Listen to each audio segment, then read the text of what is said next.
What it do? What it do, y'all? Welcome back to another episode of the JGL Sports Talk.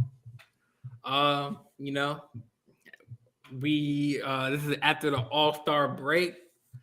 The second half of the season, NBA season starts actually Thursday. I think most of the teams in the league play on Thursday. It's kind of been boring these last couple of days. No basketball going on. Well, college basketball still going on, Mhm. but NBA wise, Thursday, take us to the second half of the season. So I got my co-host, as usual, my boy Kyle Edwards, Hey, what's up? aka LeBron hater, aka Celtics, Hey, aka Celtics fan, Pacers fan. Man, how you yeah. doing, man? No, I'm good. I'm good. I mean, I've been called it before. It's all right. Yeah, man, I missed the big three yesterday. How'd it go, man? Did you all do have a good show? Yeah, it was really good. Did some new stuff with the basketball reference kind of stuff, and the chat interaction was really good. So yeah, it was a good show. Yeah, I didn't really have. Usually I send you like the topic list. I didn't really have. Because I want to talk about the NBA All Star Weekend. Hmm. What your reactions on the 3-point contest, the All Star dunk contest. Then we're gonna discuss the All Star game itself. Hmm. And then we're gonna get into some NFL. Really, not. I want to get into like the Todd Monken introductory press conference, his takeaways, of what I expect of from him. And that's pretty much. Baseball. We can baseball people, pitchers and catchers are reporting. I think Aaron Judge. I think outfielders are starting to report too. Basically, the whole team's starting to report. But I think first was their catchers and pitchers first. So nothing really exciting in the MLB other than the opening day in April.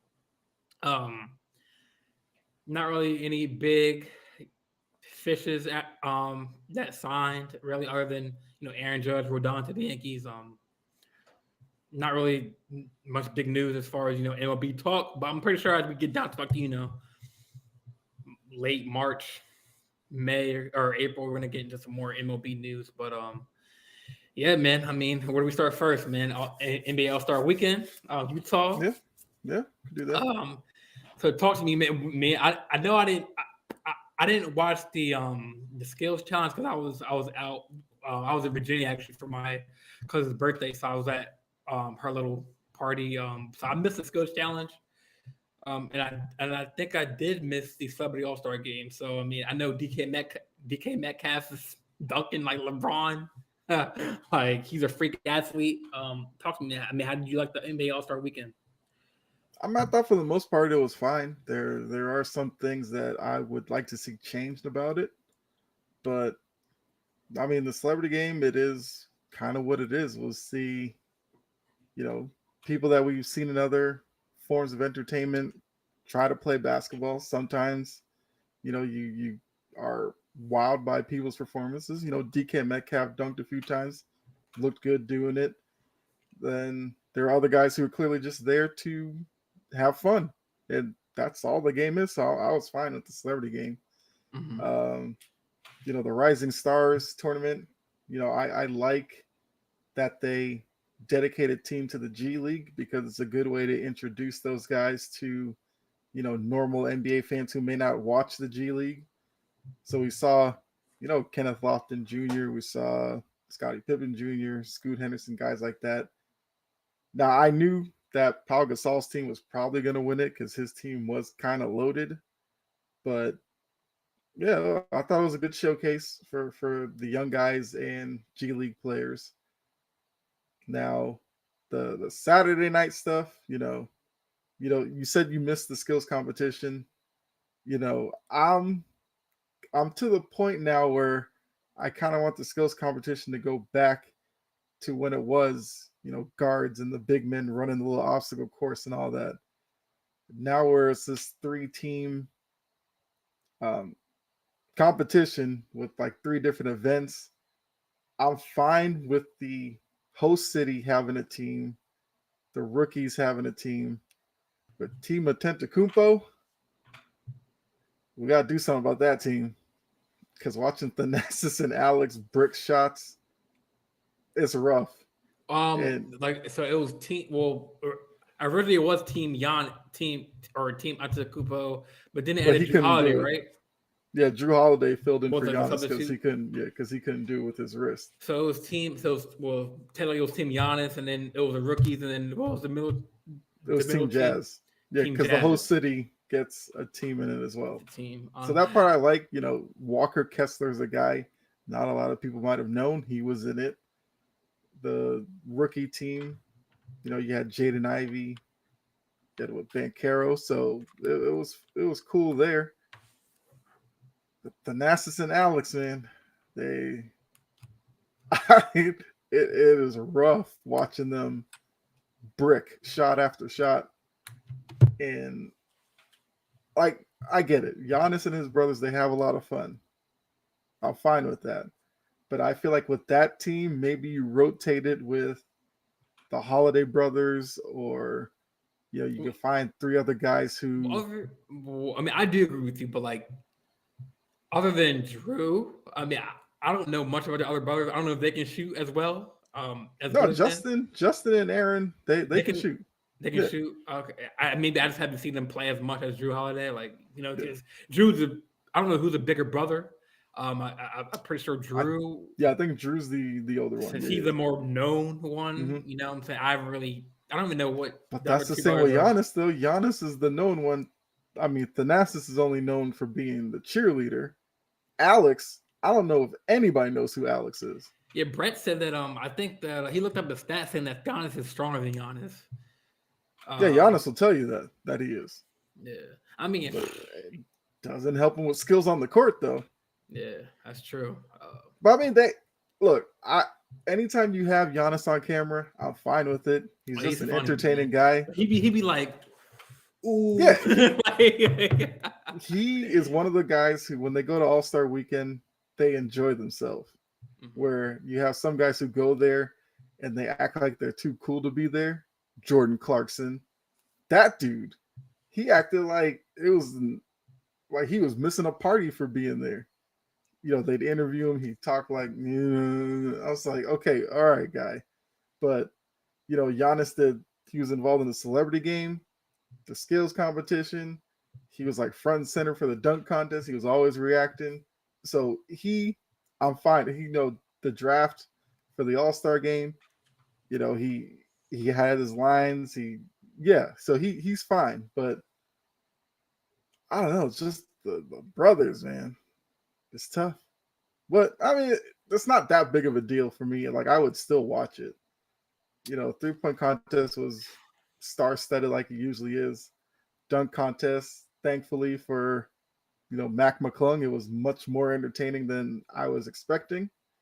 So I think all in all is a pretty good weekend. Now the game, I'm sure we'll talk about that because that one yeah, probably is the most ridiculed part of the weekend. right. But Well, see, I was really debating, on, since it's Utah, the dunk contest. I was debating if I should talk about this on the show, but I mean, we're not gonna go into too much detail on this. mhm. But I wanted to talk about the Karl Malone situation, and the why, how, what you thought about, him. I mean, obviously he played on Utah. Mhm. I get it, a fan favorite. They picked him as a judge. I mean, I guess I can go first. You can go. I'm not gonna go into detail. I mean, I can go, like, I can tell you if fans. So over All Star Weekend, it was been brought up since Utah did elect Karl Malone as the judge on the All Star Dunk Contest panel. News has surfaced that, resurfaced that when Malone was 20, at the time, I think it was like 1983. Mhm. He impregnated a girl at 13. And by any means, that is completely disgusting, completely wrong, just on so many levels. Mhm. Um, I don't know much detail about it. Like, I'm pretty sure they settled. That's why it really didn't. Well, I saw an article saying that the family didn't didn't what's the word didn't charge him with statutory rape, but it was like some parental something like in the court. I Hmm. don't know about that, but like at first, and plus he's on the list of he's on that list of like the all time scorers. I think he's like Hmm. fifth or fourth. Um, when somebody, I'm not sure who interviewed him, but at All Star Weekend, but his statement kind of rubbed me the wrong way. He was like, "Oh, that's my life. Yeah. It's in the past, whatever." But obviously, it's a very, very big deal. Um, I don't know. Now as I'm looking into the story and I'm looking at it, like why? I mean, and then I'm noticing on ESPN and other outlets that like when they're reviewing the dunk contest like panels, they don't even show Karl Malone. Like they show like Lisa Leslie, they show Hmm. Jamal Crawford. They don't when they pan to they kind of cut out Karl Malone. And then before the All Star game started, they had like of course LeBron passing Kareem, so they had those three on stage. I don't know if LeBron was aware of this whole situation about with Karl Malone, but they had those three on stage. But yeah, let me just. I know everyone in the group chat and our group chat just like demises of it and hates Karl Malone. Like people can't stand him. I know our boy Chris Robinson said he freaking hates Karl Malone. Like he can't stand the man forever. You I know. So mean, I just want to hear your. he wasn't a likable guy during his career anyway, and And plus, he's very, I mean, just like Jordan, like very low profile kind of guy, like they're not really like in the limelight. Jordan, I know he owns the Charlotte Hornets, you know what I'm saying? So kind of that is a busy man.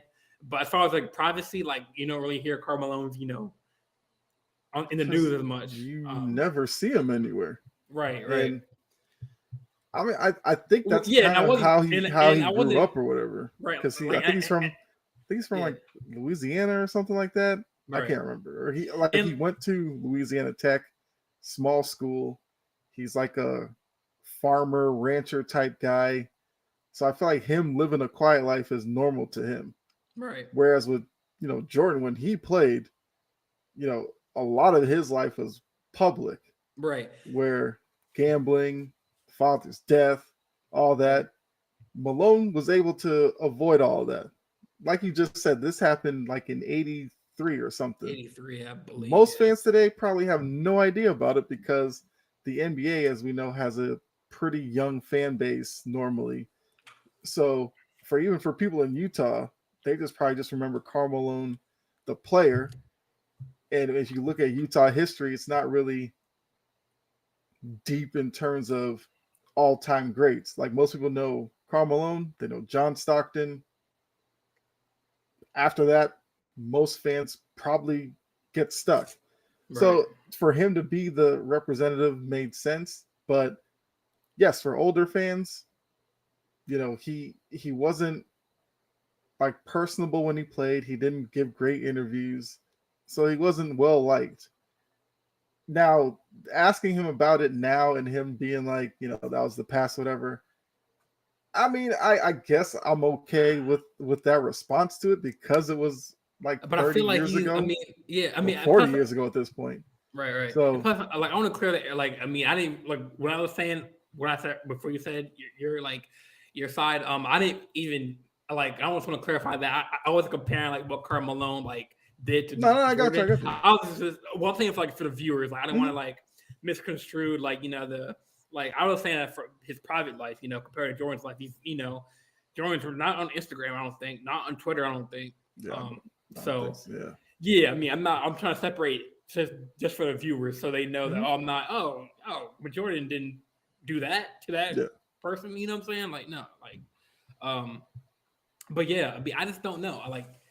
I guess like you said, you're okay with the statement, but it's kind of like and then again, I'm like 50-50. Like it's like okay, like yeah, all right.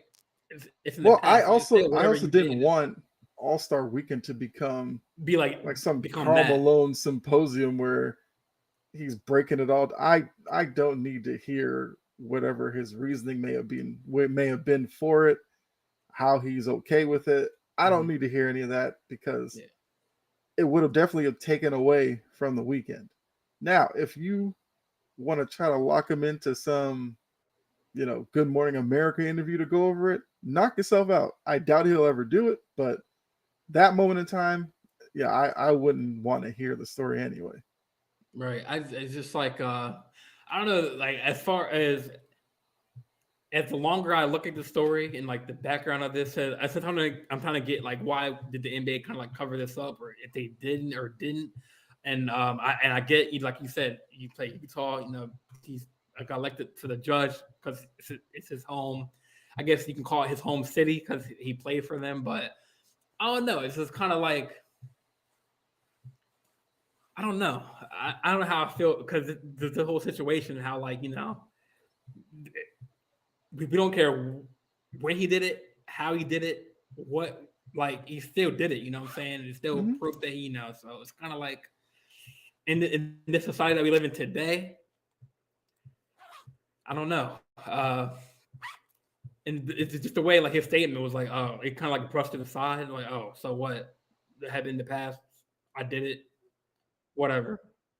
Done it. He's come to grips with it. So, the media is not going to shame him for it because he probably doesn't care. And it speaks to the difference of, social media. If social media was around when he did it, I'm sure it would have been everywhere. It would have been, oh man. But he played in Utah. I'm assuming that's where it probably happened. Either there or Louisiana Tech, because he was 20. Okay, so yeah, actually that makes more sense. But I mean, who's paying attention to Louisiana Tech in the 80s? I don't know. I mean, yeah, a bunch of people probably did a lot of stuff. I wasn't even in the womb in 1980. I was like 98. No, I'm saying it's like so it's like for most people, they just grew up hearing about pick and roll, Karl Malone, Stockton,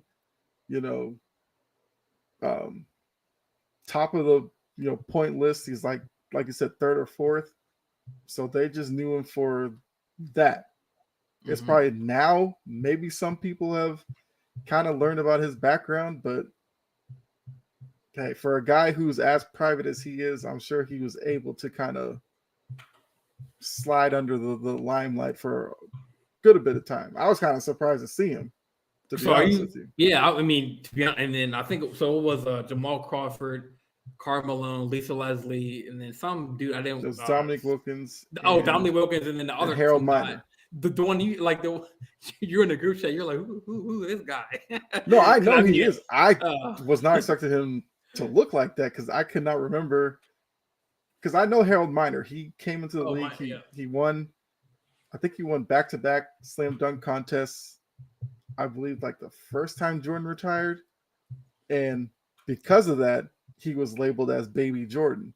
Now his career basically ended like the season after he won back-to-back, so he didn't live up to it, which kind of became a theme because they always try to find the next Jordan. He probably was the first one, then it went to like Grant Hill, and then so and so and so on. So yeah, I knew who he was. I just almost like Carlos Boozer when he popped up at the celebrity game, and I was like, "Hey, Boozer, what's going on here?" Because Boozer came out there looking like a left tackle, and I was like, "Hey," I mean, he looked like he dwarfed Pujols, and Pujols, is a big guy. But I was just shocked to see Boozer. So, I mean, yeah, looking back on it, I'm sure if Silver and them had a choice, probably wouldn't have been Malone, but it would have been kind of weird seeing Stockton judging a dunk contest. I'm trying to see who else would do it. I mean, there's guys that go further back, but I mean, there was that guy who won the slam dunk contest for them a few years ago, but he was a no name when he was in it, and I don't even know where he is, if he's even still in the league. So if you brought him out there, people would have been like, So I guess he would have been the better option, I guess, if to put somebody up there as recognizable. He was the guy. Yes. Yeah. So I guess my question, I mean, before we go into the actual dunk contest itself, I mean, knowing what he did back in the day, I mean, it doesn't bother you that he was on the panel, or he doesn't like most of the people in our group chat was like, oh man, he should have, That's what I'm saying. Like I said, like would I put him up there? No, because with the dunk contest, I like the judges to kind of have a personality. Karl Malone has like Well, no D zero Wade, no D personality. Wade, no D. He messed it up for all of us. D Wade, man. But I mean, at least he had like Dominique Wilkins. Yo, You oh know, yeah, I'm fine with him. Wilkins, yeah. he's good for that. Jamal Crawford, I gotta say, with his TNT work, he's really good in the studio. So on the panel, I was fine with him. I mean, Lisa Leslie, like she's WNBA royalty and all that. So I was fine surprised with that. Candace Parker wasn't a panelist. Well, Candace Parker did. Well, she did a lot of the color, I right? think, yeah, she does a lot of color type commentary stuff. I mean, she could have been up there, but you know, with Lisa Leslie being the first woman to dunk in a WNBA game, made sense. Like I said, when they panned over and they showed Karl Malone, I was just like, where did they get him from? Because you never hear from him. You barely see him. I mean, with it being in Utah made sense, but that probably speaks to kind of the popularity of Utah. It's like Stockton, Malone. What else?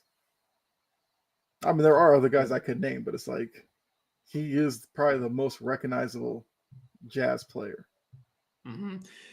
So for the viewers who are listening or chiming in, let me know, what was your favorite moment of the All-Star weekend? Was it the celebrity game? Was it the All-Star dunk contest, 3-point contest?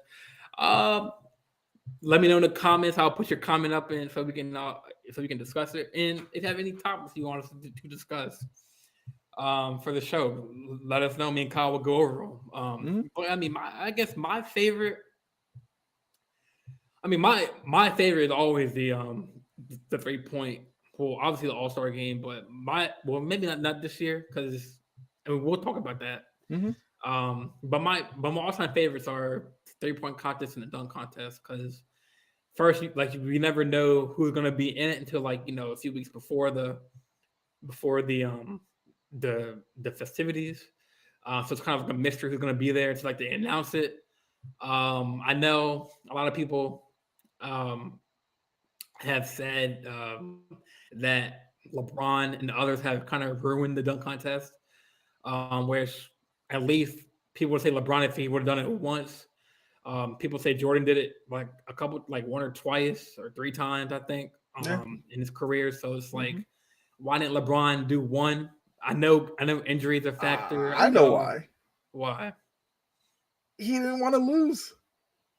LeBron's dunk package doesn't really hold up. And to think about it, if he had done it early in his career, he'd have gone up against guys like Vince Carter, Kobe Bryant, guys like that. He would stand no chance against them. And then by the time when the dunk contest was kind of lacking, LeBron was probably like late 20s, early 30s. At that point, why would he really do it at that point? His chance to do it was when he was younger. He came in with all the hype. It would have been great, but he didn't do it. So now we see all these other stars like John Morant. I know Zion's been hurt, but I feel like if he wasn't hurt, he probably would have done it or been a candidate at least. Yeah, he did. I mean, he did the college one. I mean, yeah, he did the college one. He did the high school one. Zion seems like the type who would do it. New Orleans right now, if he tried to do it, would be scared. But I know John Morant said he's not going to do it, but I think that's all a play for him to get a bunch of people talking about it, and then he'll just pop up one year. I feel like it should be next year. Yeah, I was gonna say if Zion does it, whatever John does it, you know what I'm saying? Like, hey, it could be. And then I don't know if New Orleans would let Zion do it, even if he was healthy next year, because they wouldn't want to risk the one healthy year of him have something pop up in a dunk contest. That's what I think. But Morant, why not? Yeah. So we had Jericho Sims. Trash. That dude. How you do the same dunk twice? See, that's the first one was nice. No, it wasn't. It wasn't even that nice. But the second, well, he did the same thing, but put a note. I think the reason why the first one was nicer, I think, because he can dunk. He can dunk for real. he can, He can but jump. I That's what think he can do. I don't I think he think has creativity. I think the reason why I say, in my opinion, that first dunk was good because um, like his head was like above the rim, and like his head was near the box on the backboard. So like, you know what I'm saying. So, but that second dunk, Second dunk was the he same dunk, except he for failed the dunk. He he failed to grabbed the net. Like, he failed to even rip the thing open. You know what I'm saying? Like the envelope, and it had yeah. 50 on it, so it was like half. The 50 was like split. And the crowd So that means I got didn't even 25, right? react. Because I've seen the TikTok video where they show the crowd and everybody's just standing there like, are you done yet? Or what? Like he was the worst dunker, and that's even with Kenyon Martin missing dunks. At least Martin's dunks showed some creativity that he was trying to do. I Yeah, I give him think credit Kenya for that. Martin would have been with Mac McClung the whole way if he would have just like if he would have Yeah, completed he just the tried first some attempt. crazy stuff that he And probably what was couldn't that? do. And what was that ball that he had? That black like hollow ball? Like how they allow that into the competition? I feel like they were saying like it had something to do with the dad because the dad was the one who presented it to him. And I kept trying to remember what that had to do with Kenyon Martin.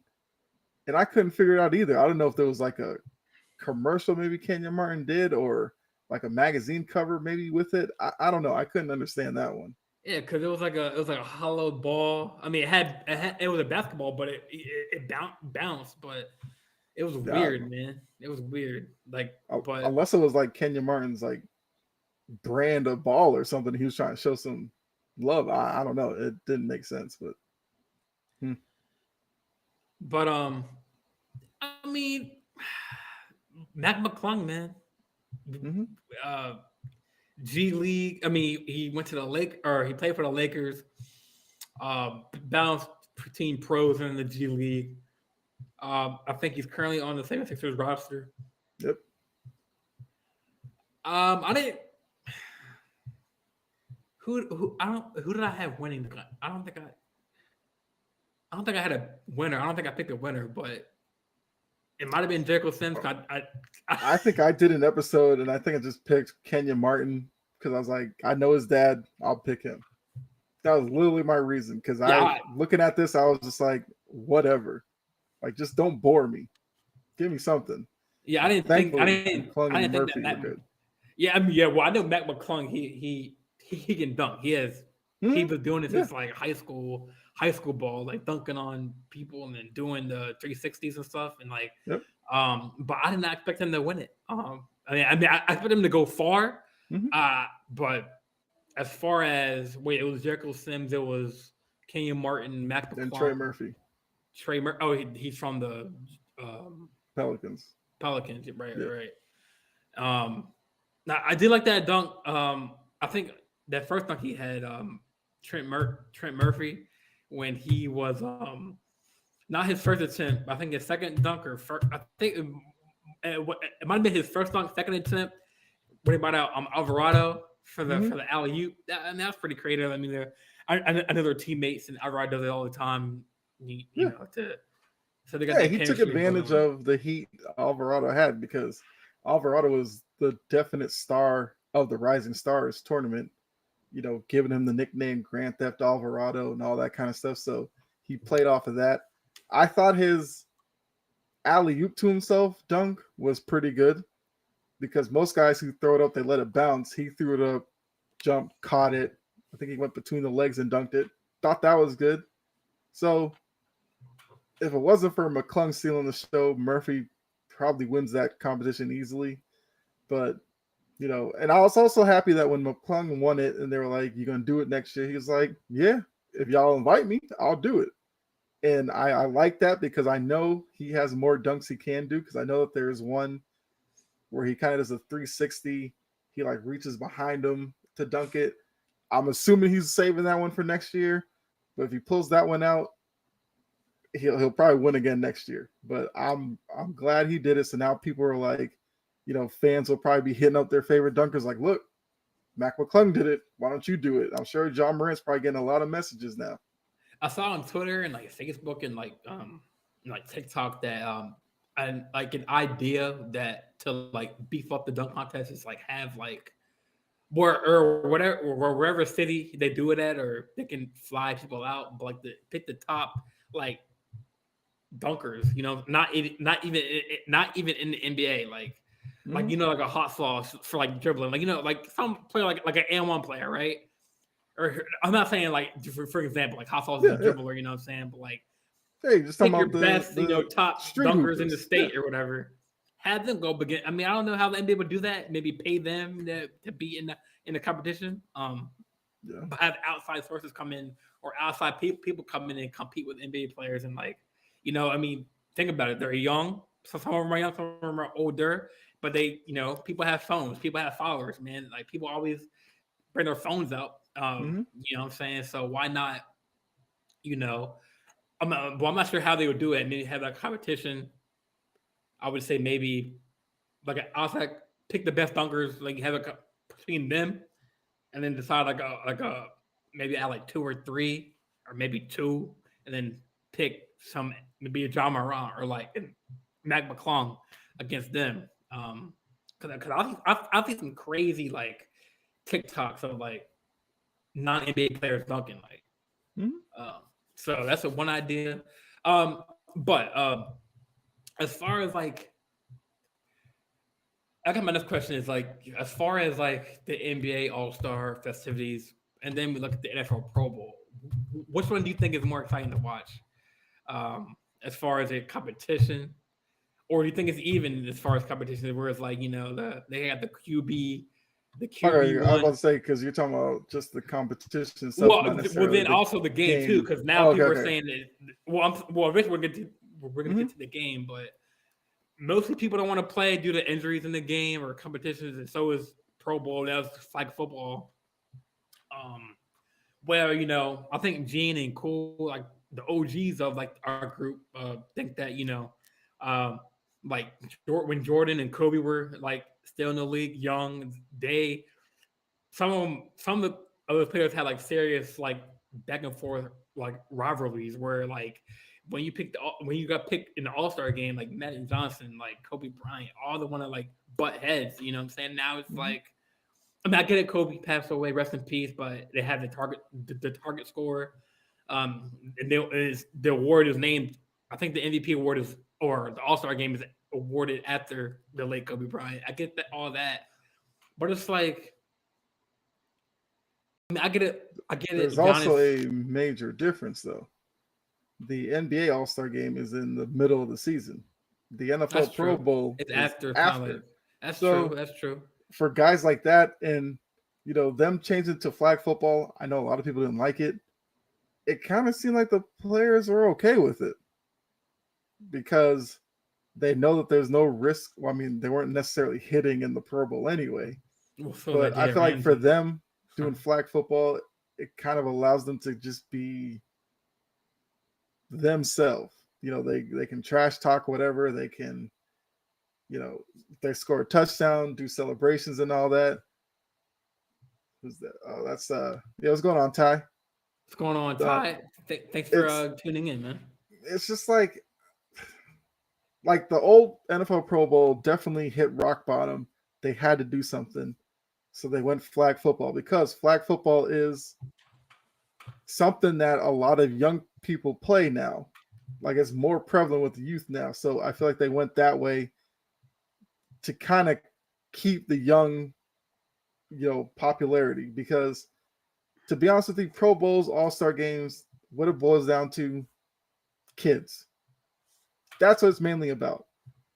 For a lot of kids, the All Star weekend may be the only game they go to. So it's their only chance to see LeBron, Tatum, Jokic all in the same place. So for them, that's what it's all about. The players have the media availability. I believe for both leagues, they do like community stuff before the game.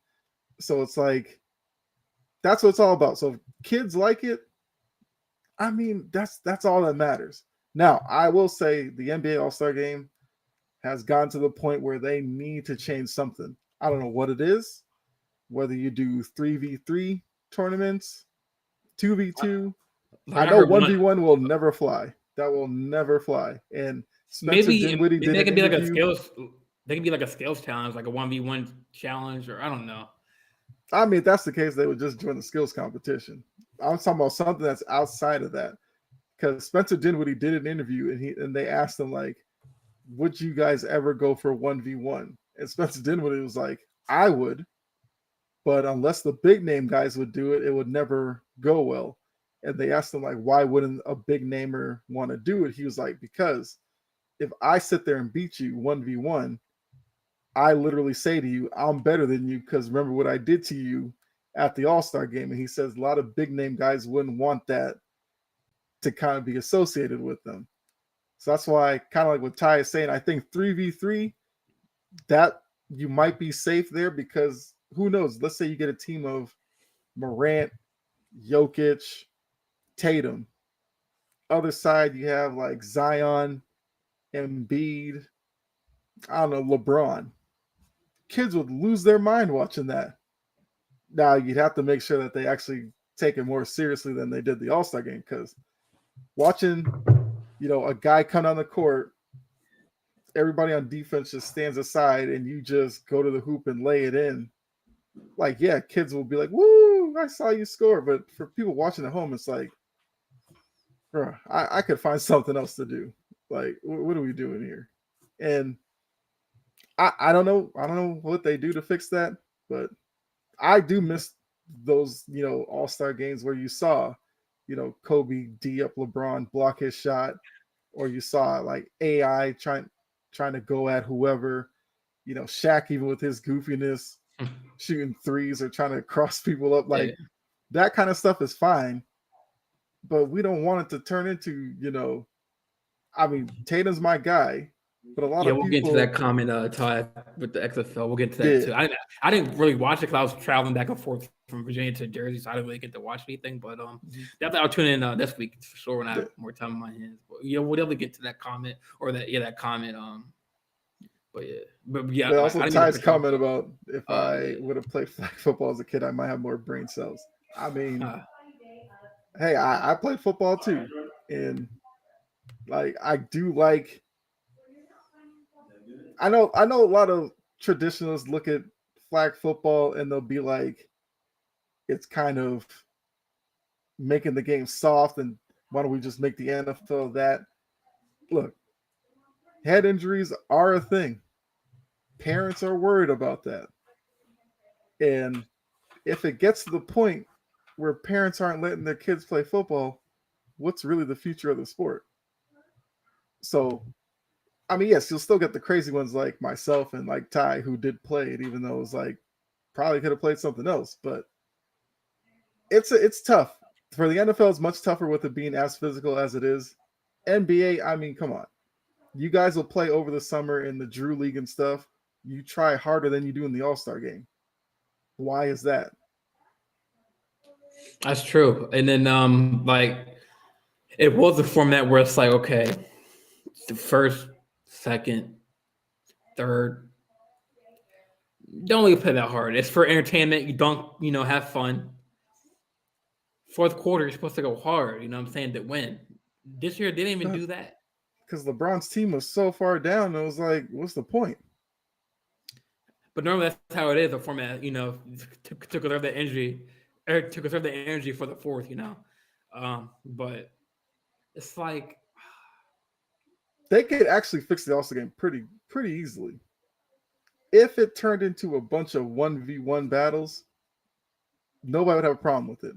Like the whole Jaylen Brown, Jason Tatum thing like that they did. No, I'm just saying if you kept the game 5v5, but if it turned into just guys calling each other out and going at each other and to score. Oh, like Tatum and Brown. Yeah, if that's what the whole game turned into, or whatever, or something like that. People would have no problem with it. Problem is, you didn't even get that until those two did it. And I think that was special in itself because like Tatum kind of like accidentally hurt Brown. He didn't mean to, and so Jalen wanted, I'm still here. You can't break my face. They do it against each other like every day in practice. So that's yeah. But for people who don't see that in practice, they got that. You know what I'm saying? So it's like they had that storyline and then that how So yeah, no. And plus, during All-Star weekend, there was other ways they could have done it. let's say Embiid came down the court and called out. Well, no, he was on the same team as Jokic, but if he had called out Tatum, who would have minded to see that? I mean, it would probably been funny, but at least it was something. Right. And then during All Star Weekend, too, Anthony Edwards came out and was like, I "Hey, loved it. yeah, I loved it too." And he was saying how like even if it kind of like resembled Kobe Bryant's kind of like quote when he was still here. Like he was like how like if you're 80%, shit, if you're damn near 95%, 70%, fans come pay their hard earned money to see Mm-hmm. their top players. You know what I'm saying? He had a problem with it, and I do agree with that. Like, so I get if you have a serious injury, like like Curry, like a knee injury or like a Mm-hmm. shoulder injury where you can't play, I get it. But if you're like a Ben Simmons like player who's healthy or says he's healthy, but never mind, scratch that because people don't want to pay to see Ben Simmons. So, Yeah. um, but like if you have like okay, or maybe Satan disorders, I get that. But Jordan played through flu game. Mm-hmm. But I get it. If you can't play, then you can't play. But if you're able to go, um, go. I mean, I don't really like the whole load management thing either. I get it if like if you're like on the cups of like a playoff spot, like maybe if you have a comfortable lead in the standings and you want to rest your players, go ahead. But if you're like trying to fight for a spot, or like if you're on the outside looking in of a playoff spot, you need to be playing your players, man. But like I said, depending on the injury, depending on like the severity of an injury, like if you have an ACL tear, you're done for the season or whatever. But like, if you're able to play, like, shit, Kobe played on a freaking torn Achilles, shot free throws. Mm-hmm. The man Kobe, jammed his finger or whatever, like had to tape it up. I mean, that's just the way it is. I mean, but as far as and plus we're in a day and age where we are in 2023, about to be 2024 next year, right? And like in the world of technology, where shoulder injury might back in the day might take what 10 weeks to a month, whereas recovery time for a shoulder injury maybe like 2 to 3 6 weeks. You know what I'm saying? Or like or knee or like a PCL injury or whatever. Mm-hmm. So it's just like I can see where he's coming from, Anthony Edwards, where it's like, and he's a young player too. Like I think I don't think he had, I don't think he had any injuries in his career yet. He's been playing mostly Yeah. every game, Yeah. maybe 1 or 2 games I heard. Yeah. But I mean, when a young player like that is saying something about this current modern day NBA, that's saying something. It's speaking volume, and it's kind of not mimicking Kobe Bryant, but he's kind of like so say like Twitter, right? Kobe Bryant tweeted a tweet, right? It's like you're quoting that tweet, you know what I'm saying? So he's kind of like quoting LeBron or Kobe, you know what I'm saying? As far as like, and let me actually look up the Kobe Bryant statement on that because word for word, so I can. Um, Well, the thing is that Anthony Edwards spoke out. I think Mike Malone. I oh, believe Mike Jalen Malone said Brown he. did.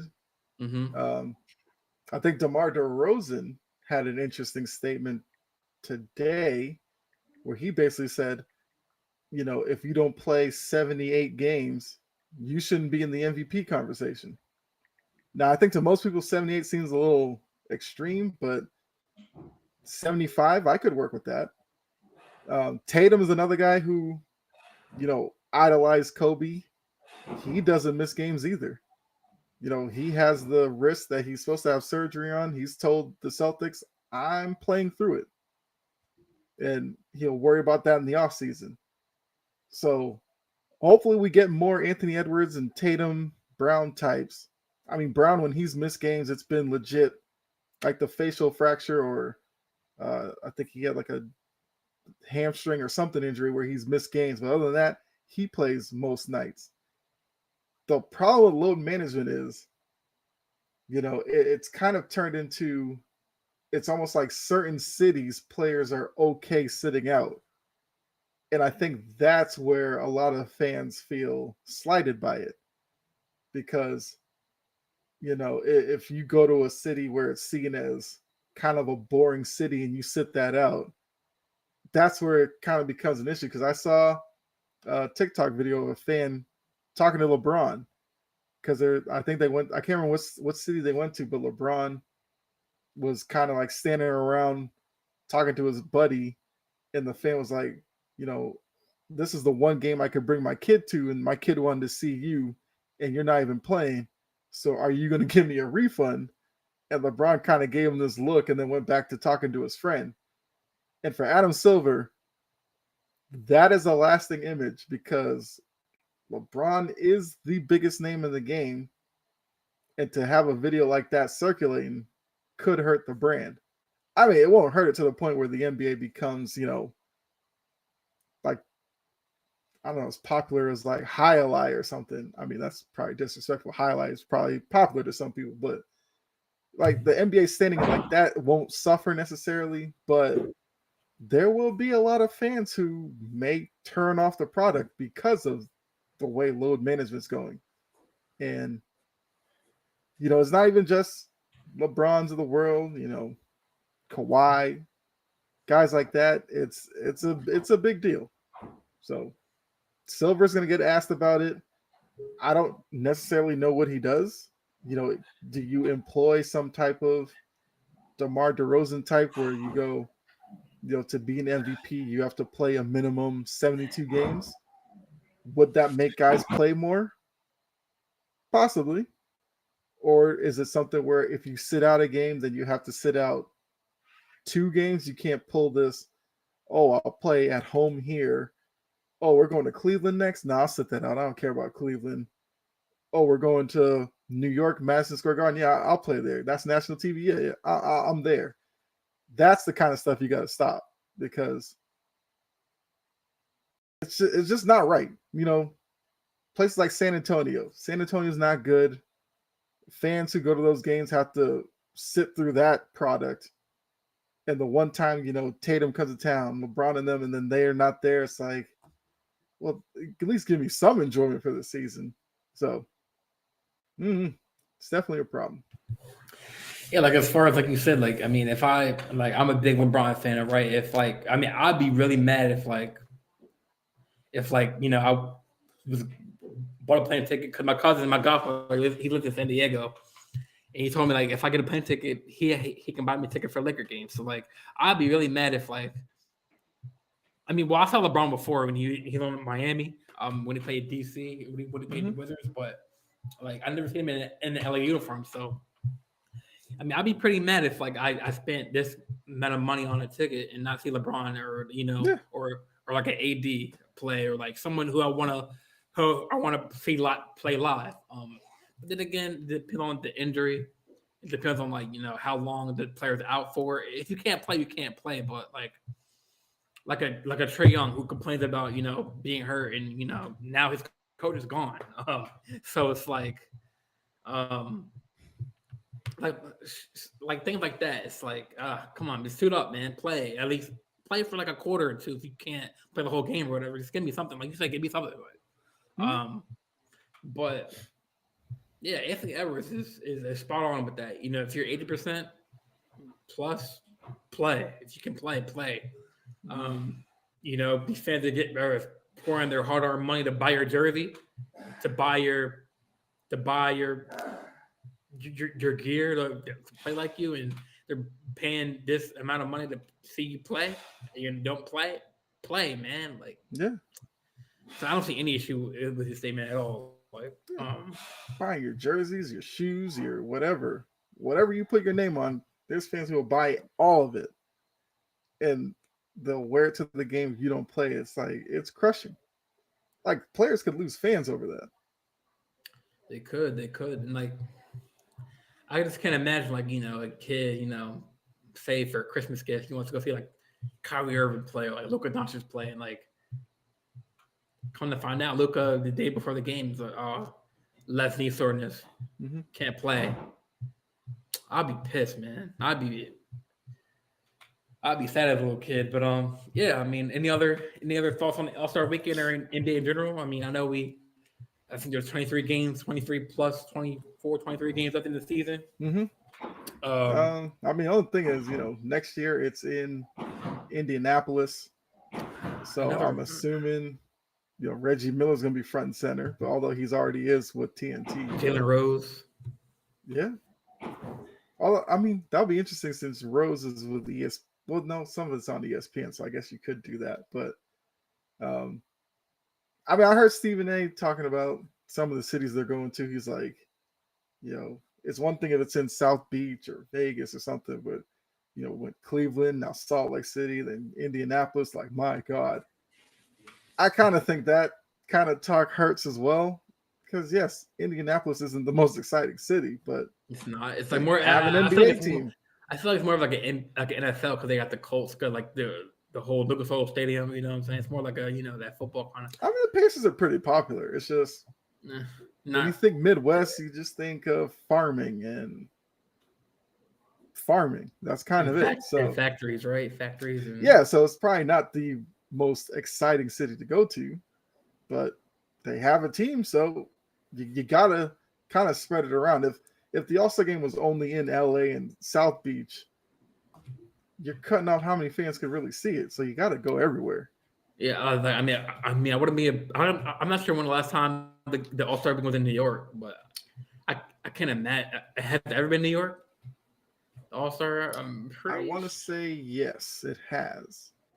I mean, Ty is a Knicks fan. He would probably know.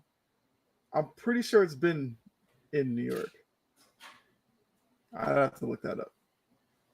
I mean, I know for a fact it hasn't been to Boston in forever, but that was more about like the infrastructure for Boston not really being able to handle the All-Star game.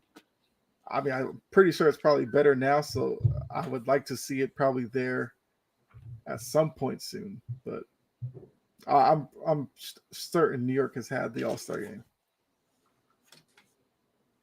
That'd be wild that they have it. Yeah. So like any more thoughts on the NBA?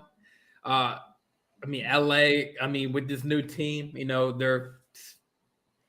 Russell Westbrook's going to the Clippers. Sticking it to the Lakers. I guess. I don't know. Or on the Clippers, they're building a new stadium, right? I heard. Yeah, they're trying to get out of. They're trying to get out of the shadow of the Lakers because they don't see the need for it anymore. Back in the day when the Clippers were nobody, shared what the Lakers brought fans to their game, but now they have their own fan base. Over the last few years, they've been better than the Lakers. So Ballmer's like, hey, let's take advantage of that, get our own arena, build our own brand, and move forward. I'll be interested to see what it looks like when it's done. Like, what kind of innovation do they bring to it? Is it gonna be in Inglewood or is it gonna be in the LA? I think area? I heard it's supposed to be in Inglewood. I think. I mean, they do have the SoFi Stadium there, so I mean they got SoFi Stadium. They got now they can potentially have the Clipper Stadium right next to it. So I mean, two new brand new stadiums. And I think Clippers. I mean, they deserve their own stadium. At first, when I saw the report like a long time ago when they shared the same stadium, I didn't believe it because I thought, "What? No way!" Like they share the same court, but yeah, it's about time for them to get a new stadium. Have their own kind of like their fan base, their own kind of like their own like sacred arena. Yeah. So it's good for them. Just like Chargers and Rams. CryptoWhatever.com arena is basically Lakers arena. And even the Chargers play. I didn't know they played at the same stadium, SoFi. Mm-hmm. I didn't know that. I thought they had their own Chargers, but they play in the same stadium. I mean, I guess one's away, one's home, or whatever. Yeah, I mean, same thing the Jets and the Giants have been doing, which I mean, that always seemed weird, especially in a big market like New York that they had to share a stadium. But yeah, because I mean, I don't think I've ever been to New York, or maybe you have, but there's no Mhm. way they can say the stadium in New York. There's no way. I know. So Yeah, I've been to congested. New York a Um, few times. so So I guess it would make sense to put it like. No, I know Buffalo. They have their up north, mhm. upstate.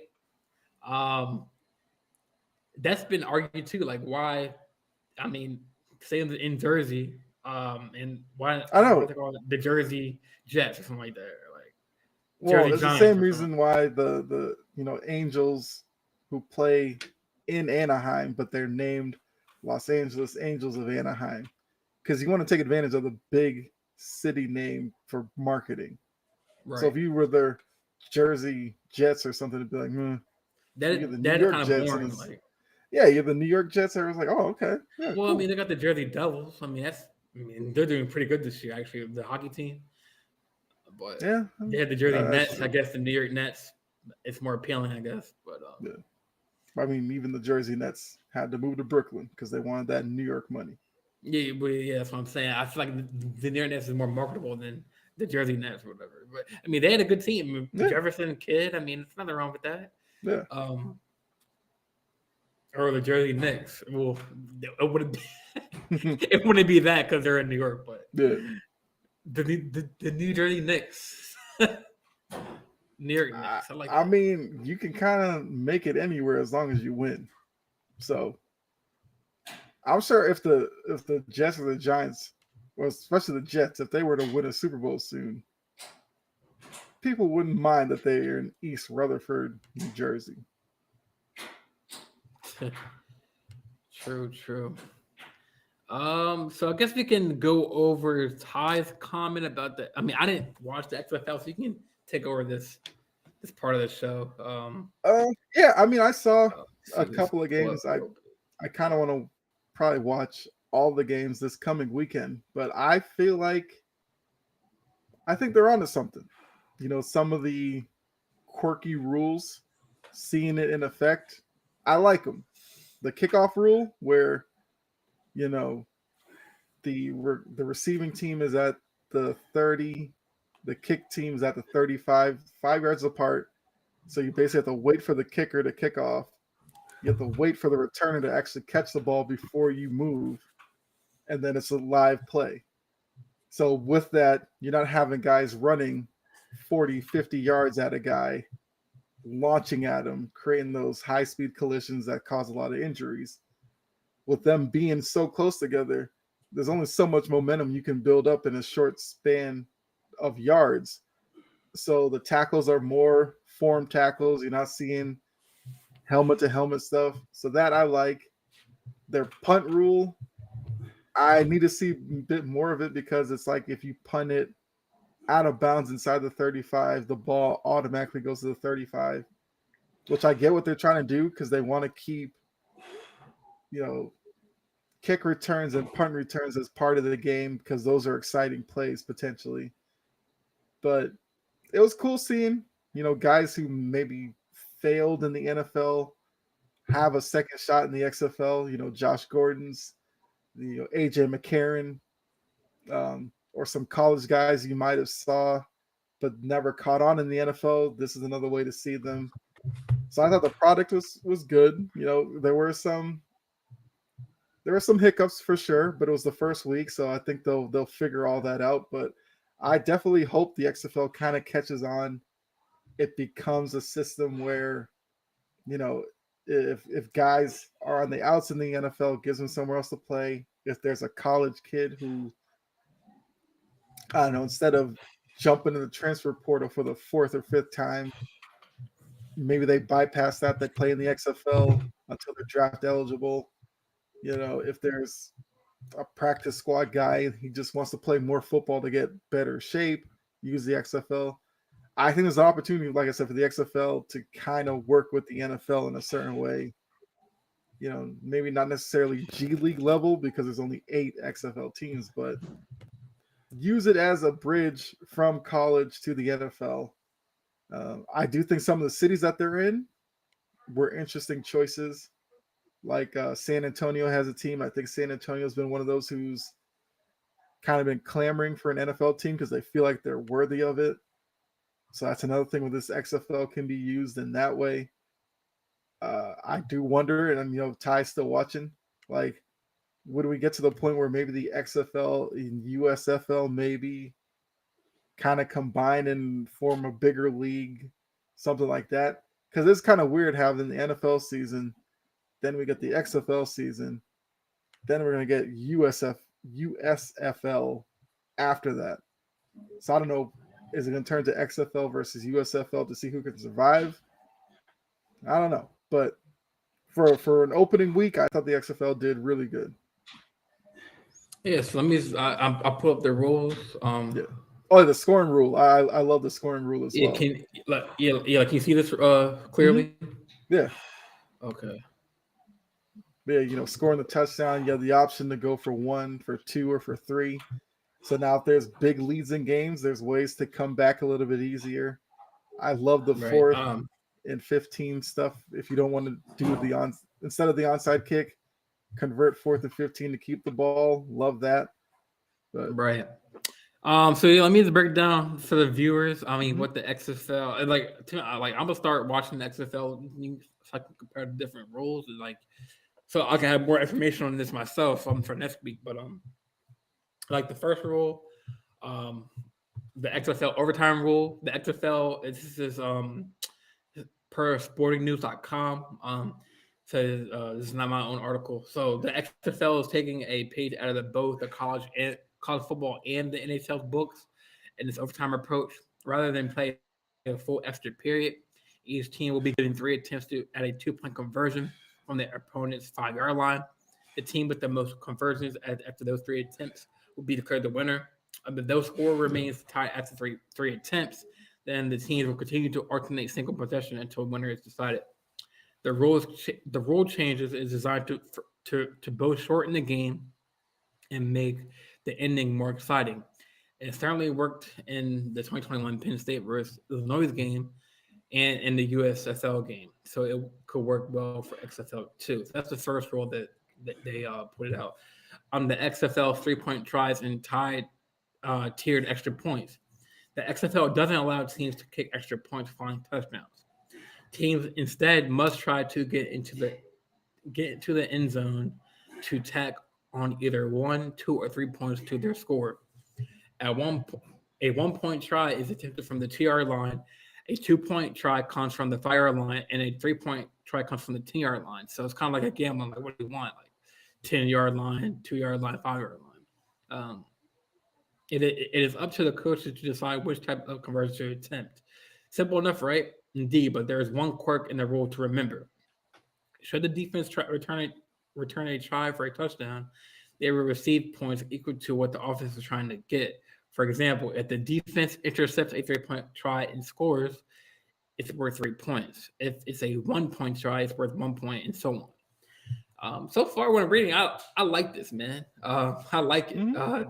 Obviously, it's gonna take a long time for NFL to come to terms with these rules. But I mean, as far as making it more entertaining and more cutting down the time of the game, I don't have a problem with it. I see some of the rules in the NFL probably pretty soon, to be honest with you. I think the 4th and 15 for the onside play, I feel like that comes to the NFL pretty soon.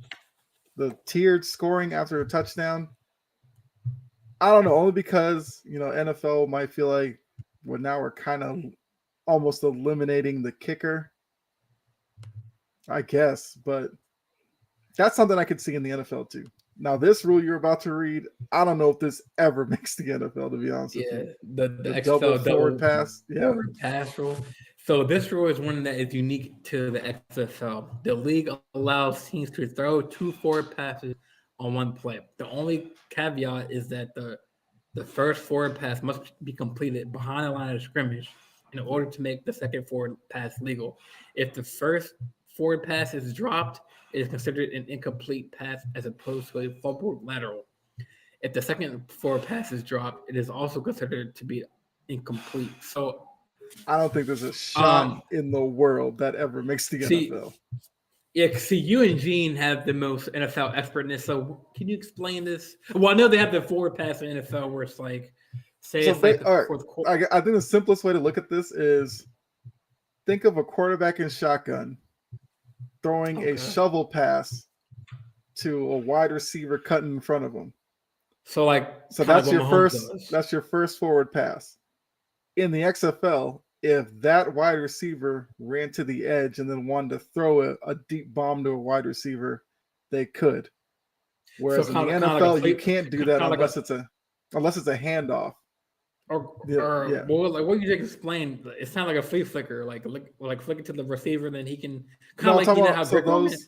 those plays where it's kind of like part of the RPO package almost, where the wide receiver goes in motion, but the ball gets snapped to the quarterback, and then he'll do a quick shovel pass to the wide receiver to get him running on the edge. Where in the NFL, once that shovel pass is completed, the wide receiver now has to make a play to get downfield. XFL, if I do that shovel pass, since it's behind the line of scrimmage, the wide receiver, as he's running to the outside, if he sees a guy downfield, he could then throw it downfield. So that's one way to do it. Another way would be like a wide receiver screen. You throw a quick out. As long as the wide receiver is behind the line of scrimmage, he could then turn around and throw it downfield. NFL, the only way that works, it has to be behind the quarterback in order to get a double pass, kind of. So I can't say the game. I think I watched probably like a game and a half. I don't think I really saw that rule come into play, but I'm pretty sure all the teams have a couple of plays that utilize it. I do want to see how it looks. I just, like I said, I just don't think that ever makes the NFL. I think the way the rule is now in the NFL is kind of where it stays. As long as it's behind the quarterback, then you could do another pass. Right, right. So the XFL kickoff rules. The XFL will use modified kick rules it used in 2020. That system will require the two teams to line up 5 yards apart from one another. The kicking team will line up at their opponent's 35-yard line, while the return team will line up at the 30-yard line. That creates a play that looks something like or can't really show it, but I'll see that after the show. I want to see that myself because that looks pretty weird. I could see that in the NFL, to be honest. This rule makes kickoff a bit safer by design, Yep. as the closest between blockers and potential tacklers will not be as large. Additionally, the ball must clear the 20-yard line in the air for the kick to be considered legal. If it doesn't, the receiving team gets to kick the 15 yards from the kickoff spot. Yep. Other notable differences. I mean, game timing. The XFL game clock or play clock is 35-second play clock rather than the NFL's 40-second play clock. This change will theoretically create more offensive plays during the contest. Additionally, the clock will continue running on incomplete. Oh wow! So this is new. The clock will continue running on incomplete passes and out of bounds plays. Oh, really? Mm-hmm. That's interesting to see for the if they do that for the NFL. Um, I could see that eventually. yeah, eventually. Finally, the game clock will also stop on first downs following the 2-minute warning. This allows more time to potentially score in 2-minute drill, which again would hypothetically make the game higher scoring and more exciting. Like you said, onside kick rules. XFL teams will still have the opportunity to attempt an onside kick if they so desire. However, they will be able to eschew that option and attempt a 4th and 15 conversion in the fourth quarter if they are more comfortable trying to get the ball in that manner. While the 4th and 15 conversion is only available in the fourth quarter, onside kicks may be attempted at any point during the contest. Replay review is probably the I most like that important one. one. The XFL will use a centralized replay system. All plays will be subject to review by the replay official, and coaches will be able to challenge one call during the game. Coaches are allowed to challenge calls involving a foul or potential foul, so they'll have to use their challenges carefully. It's also noteworthy that replay is allowed to correct errors on non-reviewable plays. Player safety at any point during the game and any issue in the last 5 minutes of the regulation So with that rule, I mean, isn't that kind of what the NFL does? But I guess the XFL is kind of making it better. Because I mean, at That the end of the day, I mean, in the I NFL, feel like that's more along the lines of college. Well, no, because no, like actually, if you're right, because the NFL kind of tweaked it, and it is kind of like that, where if a play happens, if the central guy sees it a certain way, they can buzz down and be like, "No, it was whatever." Yeah, it's kind of the same. yeah, because like when I was reading it, like basically, basically, if you're a coach, you decide to challenge a play. If it's successful, you get to keep that challenge. But if it's not, you get one per half or one for the whole game. It's one for the game, but if you're like successful on that one, you get a second one to use. So on your first challenge, if you don't get it right, then you lose that challenge for the rest of the game. I believe, yeah. It's either that or you get Yeah, two to start with. And if you fail the first one, then you only have one left. If you're successful on the first one, you get an extra one. No, no, yeah. I can't remember now. No, yeah, they get one coach's challenge. You're successful, you get a second one. If you use it and you're wrong, you lose your challenges for the rest of the game. yeah. The XFL didn't say nothing about the coaches like if they successful or uh, yeah. I guess we'll. Yeah. So I it's think okay, that part's the same, but I I believe this one is more like college because college they technically review any play. And like if a play happens, a coach doesn't challenge it, but the replay official sees something, he can bust Mhm. the official and be like, "Look, I know you called this, but it looks like this. Change the call." So it's almost like a challenge without the coach actually challenging it. It's just being challenged by the guy upstairs. Gotcha. Because usually, like in the NFL, it's like after like the 2 minute warning. Yeah, I then it think becomes in the hands of the it official what they challenge you. or like in the booth or whatever. Yeah. Um, I think the last rule he had on his website, the touchback rule, the XFL is attempting to encourage returns on Yeah. punts. So the league has instituted some unique punting rule, specifically that they want to discourage touchbacks. So if the ball goes in the end zone, it will come back out to the 35-yard line. The same will happen if a ball goes out of bounds inside of the 35-yard line. So the coffin corner Yeah, punt won't be of that's much the use to part the of XFL. the rule that I feel like is kind of iffy because the coffin corner punt is supposed to be a skill by punters, but now you're telling them, oh, if you kick it out of bounds inside the 5, the ball's automatically coming out to the 35. I feel like that part's a little messed up. Like if you kick it into the end zone, I'm fine with that. But I don't know. That seems a little odd, but like the rule said, they want to encourage punt return. So they want punters to punt it in the field of play. Right, right. So with that, I just want to go back to that 30 the kickoff, like the 30-yard line to 35. It's not like a short kick. No. So the kicker is still where you know them to be. It's the other guys. So basically, if you're the receiving team, you have your first line of blockers where you line them up. So the kicking team, their guys are literally 5 yards in front of them. That way, when they engage, it's only a 5 yard gap. So, you can't build that much momentum. So it's just strictly blocking at that point. It does create a situation where the returner, you basically just have to make it through that first wave. And then it's just you and the kicker at that point, stopping you from returning a touchdown. So I think that part of it makes it definitely exciting because if you can make it through that first line, the kicker now has to try to get the angle on you, and it's fun. I like that one.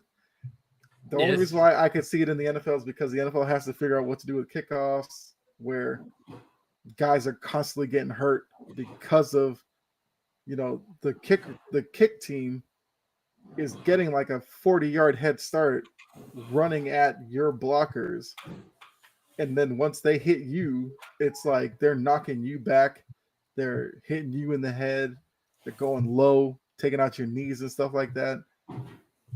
That part is for player safety reasons. So that's why I think that's probably where the NFL goes in terms of the next, collective bargaining agreement or whatever. Because I think players would like that, especially as a kick returner. I make one move, a little opening creates, I'm gone. There's no kicker going to stop me once I make it past that line of blockers. I mean, unless your kicker's like, I don't know, some other world athlete.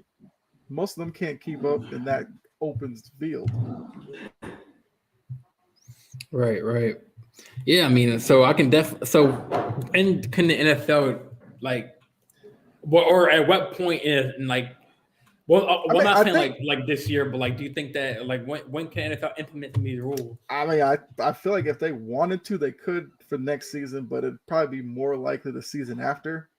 Because every year they have every year they have like rules committee meetings and stuff. And if somebody wanted to bring this up, it was like, hey, this XFL kickoff thing, we should do that. And the owners, I think you just need like 2/3 of the owners' votes to put it through. Yeah. It'll just take one owner to introduce it. And then it has a shot of getting through. All right. Well, I think that's the segue into the next topic. NFL. This is probably our last, section, NFL. So I was trying to pull up the current. Well, I know Lamar Jackson, Daniel Jones, Saquon Barkley, like the big named players who need to be or franchise tagged. The non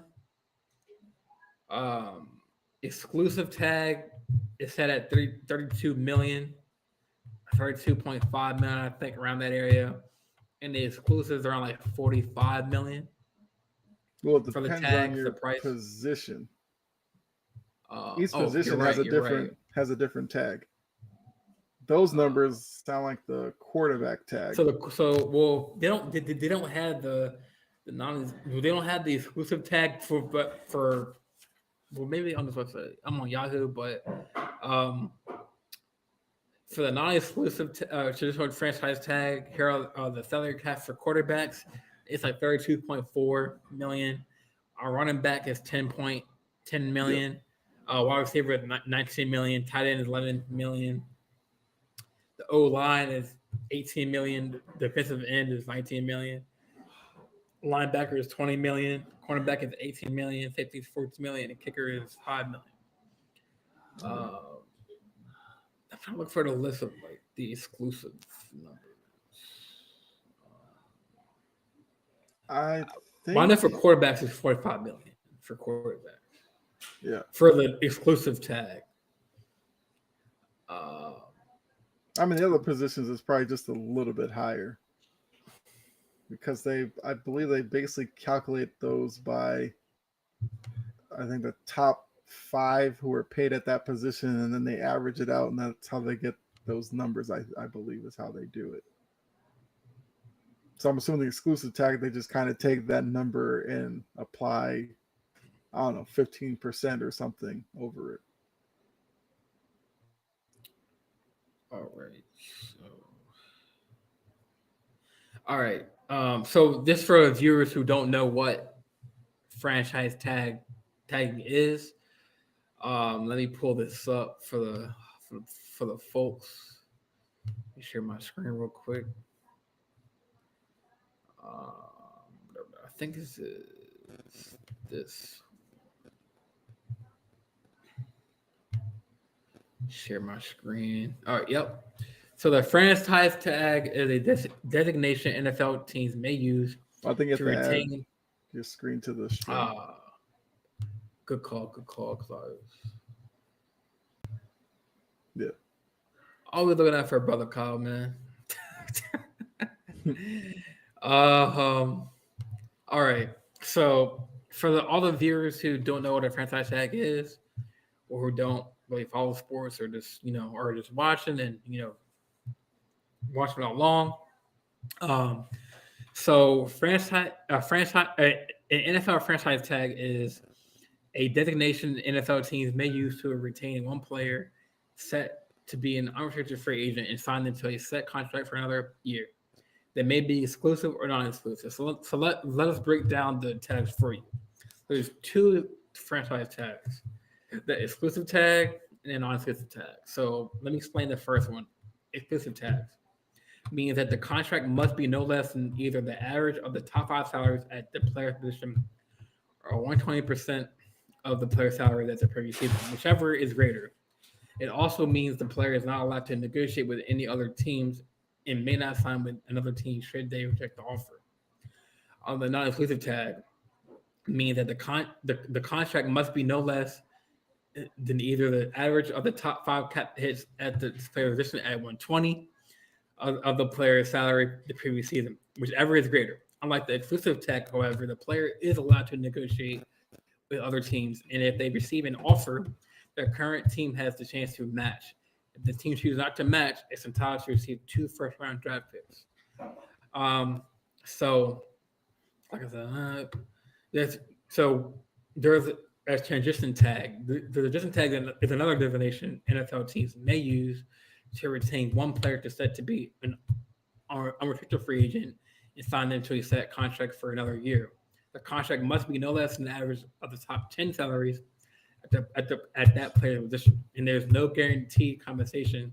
Also, players are allowed to negotiate with other teams, and if the initial team refuses to match the offer, it will not receive any draft picks. So, basically, that last tag that I talked about is probably not a tag that most teams want to or trying to avoid because it's like a loss in that situation. It's like you don't get anything. Like a player can leave and you won't get any compensation or anything. So, I don't know. In the past, I don't know if that tag has been put on anybody or what team has kind of messed up in that case. I don't think I got to do my research on that, but there's been players who've been placed on transition tags. But like you said, doesn't happen a lot because you usually get just a franchise tag. It's just whichever, exclusive or non-exclusive. Those are the two you'll usually see. Right. I was trying to look at the current players, like the top. Those players right there, big name players most likely to receive the franchise. Yeah, it was right there in the article. 1 second.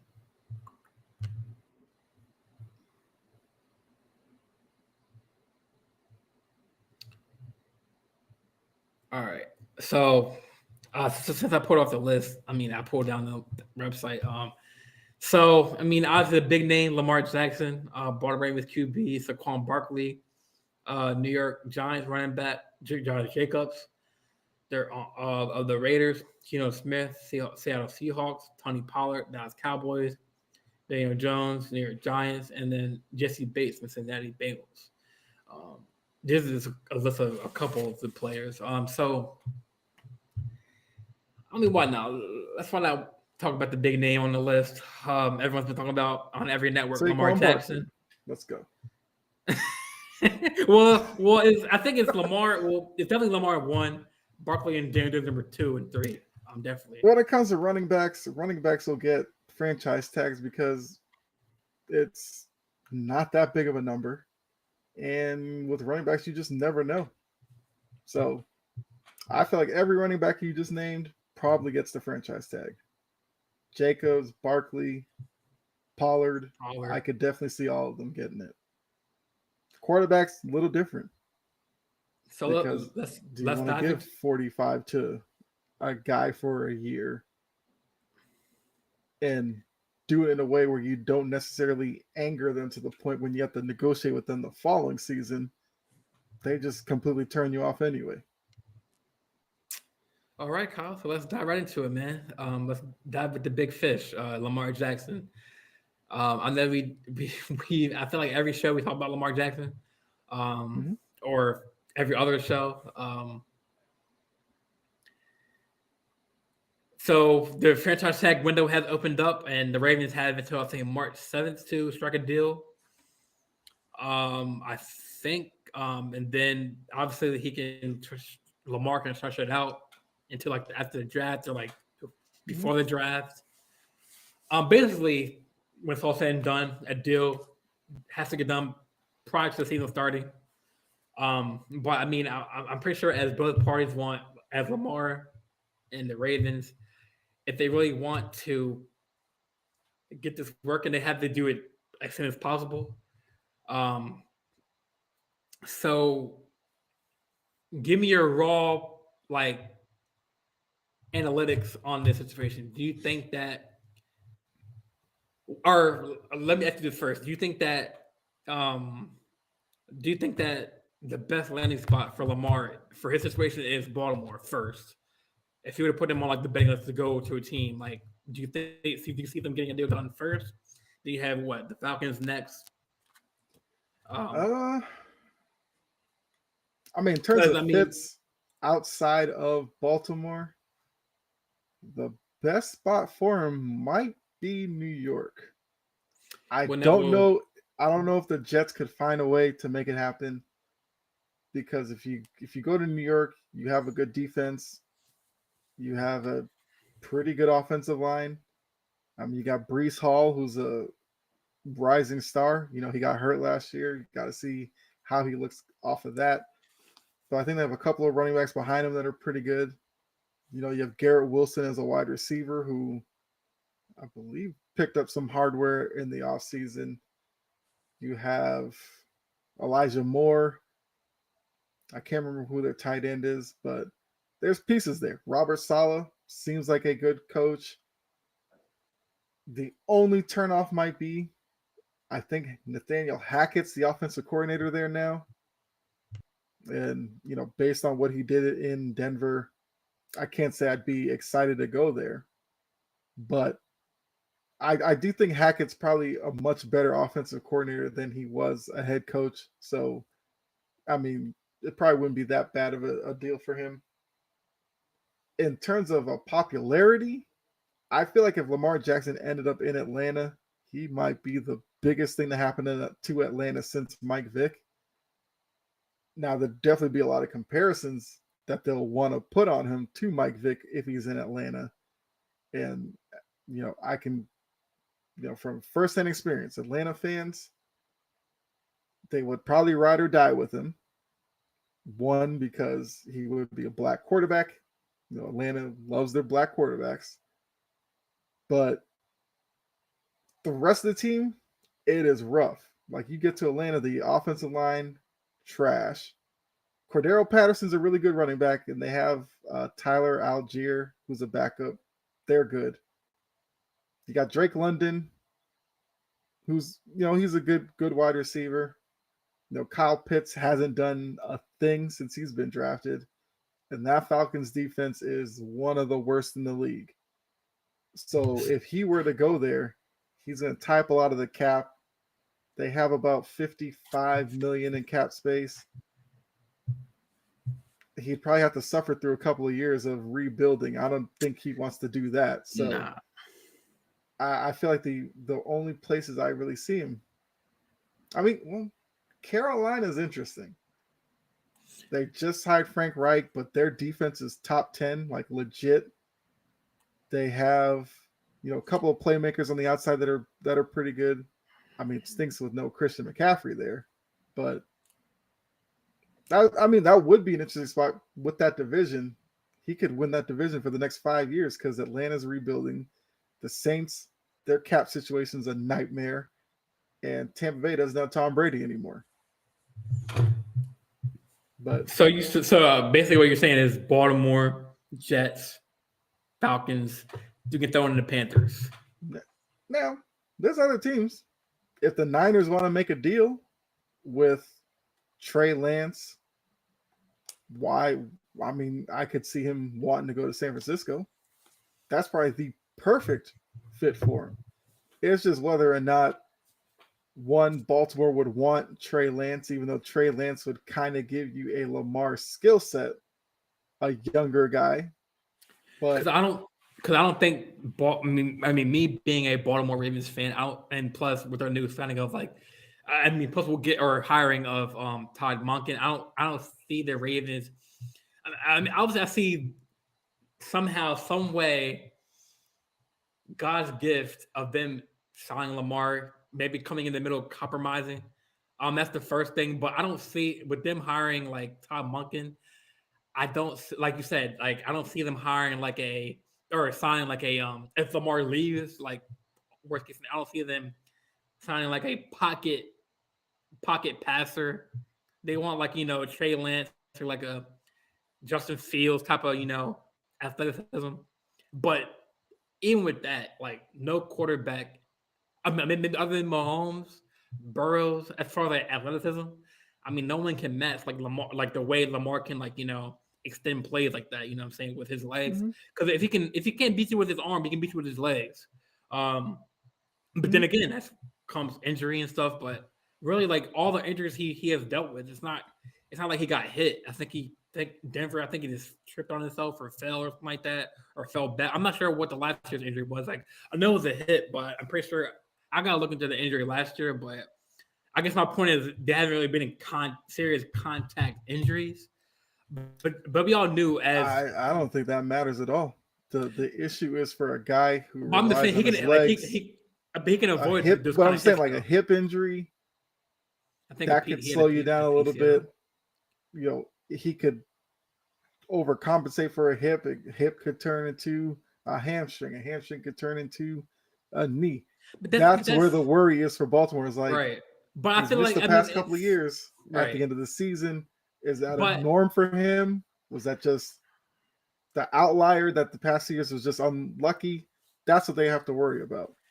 I mean and I I kind of agree with you in a sense, but like injury like when Lamar gets hurt, it's like he's like a villain. Like injuries are a part of the game here. You know what I'm saying? Like people get hurt. It's the game you But play. it affects certain players differently. Like if Tom Brady busted up his knee way back in '07, didn't hurt his career at all because he didn't run around, so he didn't care. He could just sit back there, throw the ball. He moves slightly in the pocket to create throwing lanes. Patrick Mahomes had that injury on the QB sneak where he hurt his knee. Hasn't hurt him in any way. And he scrambles, yes, but his biggest attribute is his arm.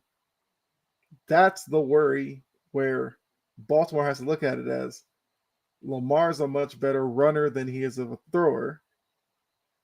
Will that continue to be the thing with him? Does he get better at throwing the ball that we feel more confident in him if we give him big money that, if he slows down a little bit, he could still be effective? Or is this the beginning of a decline where he may lose half a step or a step and his numbers start plummeting?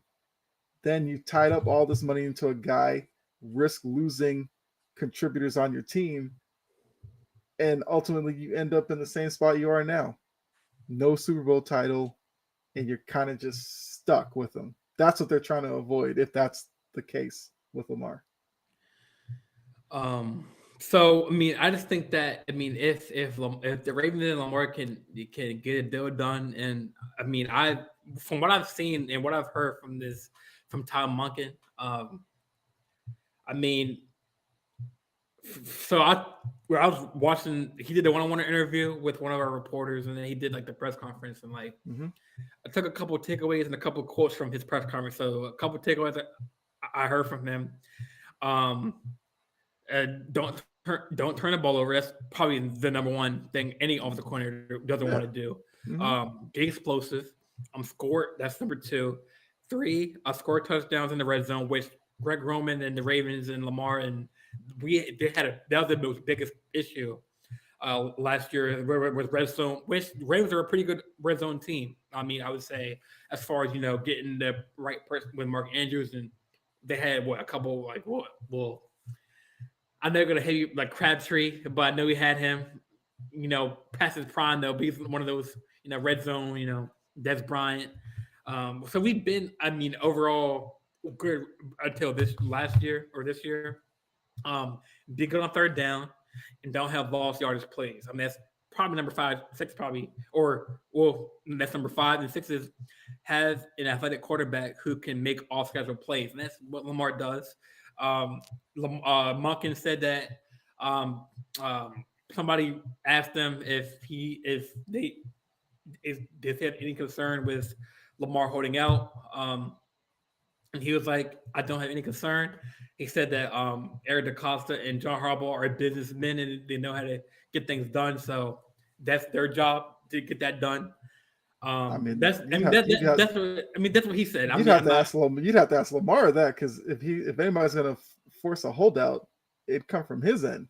Well, yeah, Of course, the right. team's gonna plan on him being there, but if he's like, Um, I'm sitting out, and that yeah, would throw their plans into all kinds of chaos. But yeah, and then I guess a follow up question to that question that he answered was, would you have any concern with like Lamar?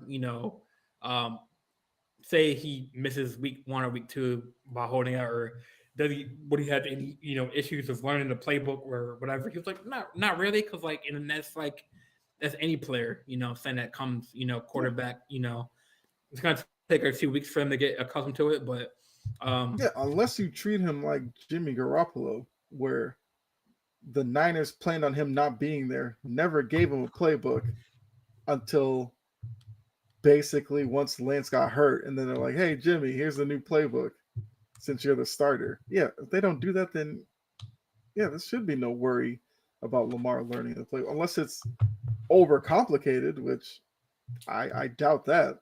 So yeah. And then also, like, we all know that Tom Monken is like, like he's been in Georgia for 3 years, won 2 national championships, or helped Georgia win mhm. on that side of the ball, two national championships. And so when he was asked about his offensive philosophy for this team, he said, and I quote, "To me, balance isn't the run pass. Balance is make them defend all 5 of your guys, make them defend the field. I think that's where players want to play. They see themselves in that. That's the way the game has gone. That's what they're used to. They're not used to anyone, or they're not used to any more being under center. 5-step drop, that doesn't exist. They're used to being in gun, RPOs, spreading the field, using space. That's the style that they want to win. That was his offensive philosophy. I'm sorry, that wasn't the Ravens philosophy that he brings. So, like I said, Tom Monken was asked about Lamar would if he holds out until week 1. Oh, I'm sure he'll be behind. That's still just football. I think sometimes we make this out way too much for it. We make it out to be a big deal. He said also he was asked if Lamar did have a contract waiting on his decision of him signing with the Ravens, or I said, first of all, I count on Eric and John. They're the best in the business. They're going to take care of anything that has to do with any player, not just Lamar. Sure, any player that's part of a roster where you're going into, you have an interest in what the roster is going to look like. But ultimately, I want it to be someplace where there's structure, organization, great on defense from top to bottom. And everyone I talked to said you want to be a Baltimore Raven. You want to be part of that organization. That's what came from him. I mean, he had a chance to stay at Georgia for another year, but I'm pretty sure he had other teams looking at him in the NFL. Obviously, he's been in the NFL before, so it's not like he's a new guy to the sport. But I mean, yeah, I mean, I know a lot of like small key takeaways. Obviously, I don't think he said he hasn't met any of the players yet. That's kind of like not a big deal because he just got there like last Wednesday. I'm pretty sure he's going to talk to Lamar. Maybe Lamar. I'm pretty sure. Well, I know Todd's here on the offensive side of the ball, but I'm pretty sure maybe once Lamar feels comfortable with coming to Owens Mills, that's where their training facility is. And when Lamar talks to Todd, and you know what he wants to bring to the offense, and but it's well known that Todd Monken, whatever personnel he has, whatever players he has, he kind of like he makes those players play better at that role. You know what I'm saying? So he is known for RPS. He's known for like you said, like Andrews middle play action passes. So I think if Lamar or the Ravens and Lamar can get a deal done, and I'm not sure how long Monken's in Baltimore for, maybe like 2 years, whatever, or 3 years, whatever. I'm not sure what the contract is, but if they can get a deal done and Monken is like offensive coordinator, I mean, basically what Todd is bringing to this team is like what Lamar is. He wants a quarterback who can extend plays, you know what I'm saying, get outside the pocket. But then again, like everyone is keeping their eye out on this tag, because if it is non-exclusive, they're gonna be like 7-8 teams probably calling the Ravens right away. Now, if it's the exclusive tag, teams cannot make a deal with him, like right away. But he could just hold out. That's the thing. But I don't know Lamar like that. He's not blood related at all. Like I don't know him like that. But I can see if it gets down to the nit and gritty, like mini camps and OTAs, and see, I think the media has kind of portrayed, like, I mean, I get it. Lamar deserves his money. I get it. I feel like the Browns kind of rushed the deal with Watson and gave him all that money. And that's kind of messed up Lamar and everyone's money in that market. Like everyone who wants to get that big dollar, contract. I get it. When it comes to that, I get it. Money is money. He deserves that money. But I don't think that Lamar is that selfish to hold out. I can see if we get to like the OTAs, maybe training camp, mandatory training camp, when you're supposed to go. I can see if they don't get a deal done still that time, he can hold out. But I don't think Lamar's a player to hold out. Now, if the Ravens don't want to give him his money, I'm okay with Lamar walking. I mean, hey, Lamar said what he wanted to say. The Ravens came up with a middle. Lamar didn't want it. Okay, I respect that. He wants to get his money somewhere else. But if this is like the Ravens don't want to do it, the Ravens don't want to do it. Like, then I'll have a problem with that. But I think that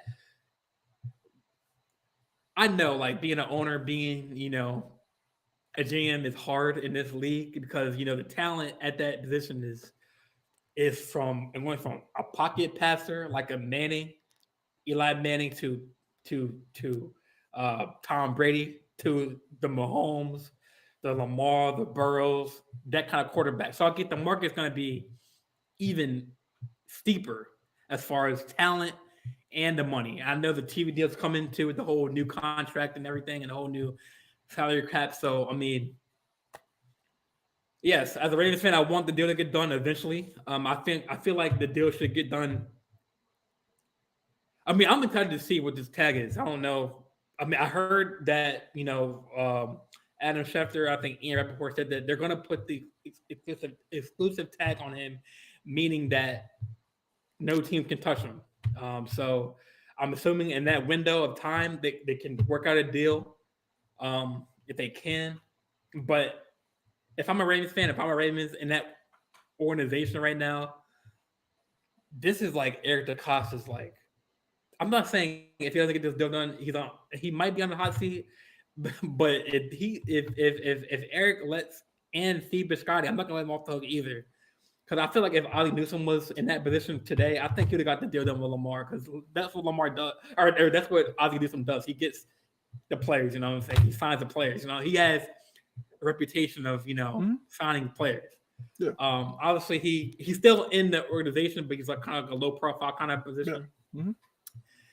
Now Eric DeCosta stepped in, but this is like a make or break year for DeCosta, because if he doesn't get this done, people are going to be hating on Eric DeCosta for letting him go. So I mean, I'm sorry to hog the hog. It would depend on who replaces him. That too. Like, get somebody in the draft, if you let him walk for Huntley to be the guy going forward, Ravens fans might be upset. But if you let him go, Huntley. I mean, hey, he's a good backup, right? But Huntley is not. He's not bad. He's not. You bad, do bad. not want to see Huntley. No, I don't. Games a year. Oh, no, I don't. But he still has time to progress. Of course, as a QB. But obviously, I want someone to start. You know what I'm saying? Yeah, He has potential. You know what I'm saying? I To like guess. I get mean, more time, get more games under his belt, get more if you experience. Ravens fans want But no, I'm Snoop not. Huntley, you know, I mean, okay. So So yeah, I'm sorry. Not. The Todd Monken part of it, Yeah. Go ahead. Go ahead. Go ahead. it's easy for him to build an offense in Georgia when your whole team is 5-star guys and your backups are 5-star guys. That doesn't happen in the NFL because in the NFL, salary cap, all that kind of stuff.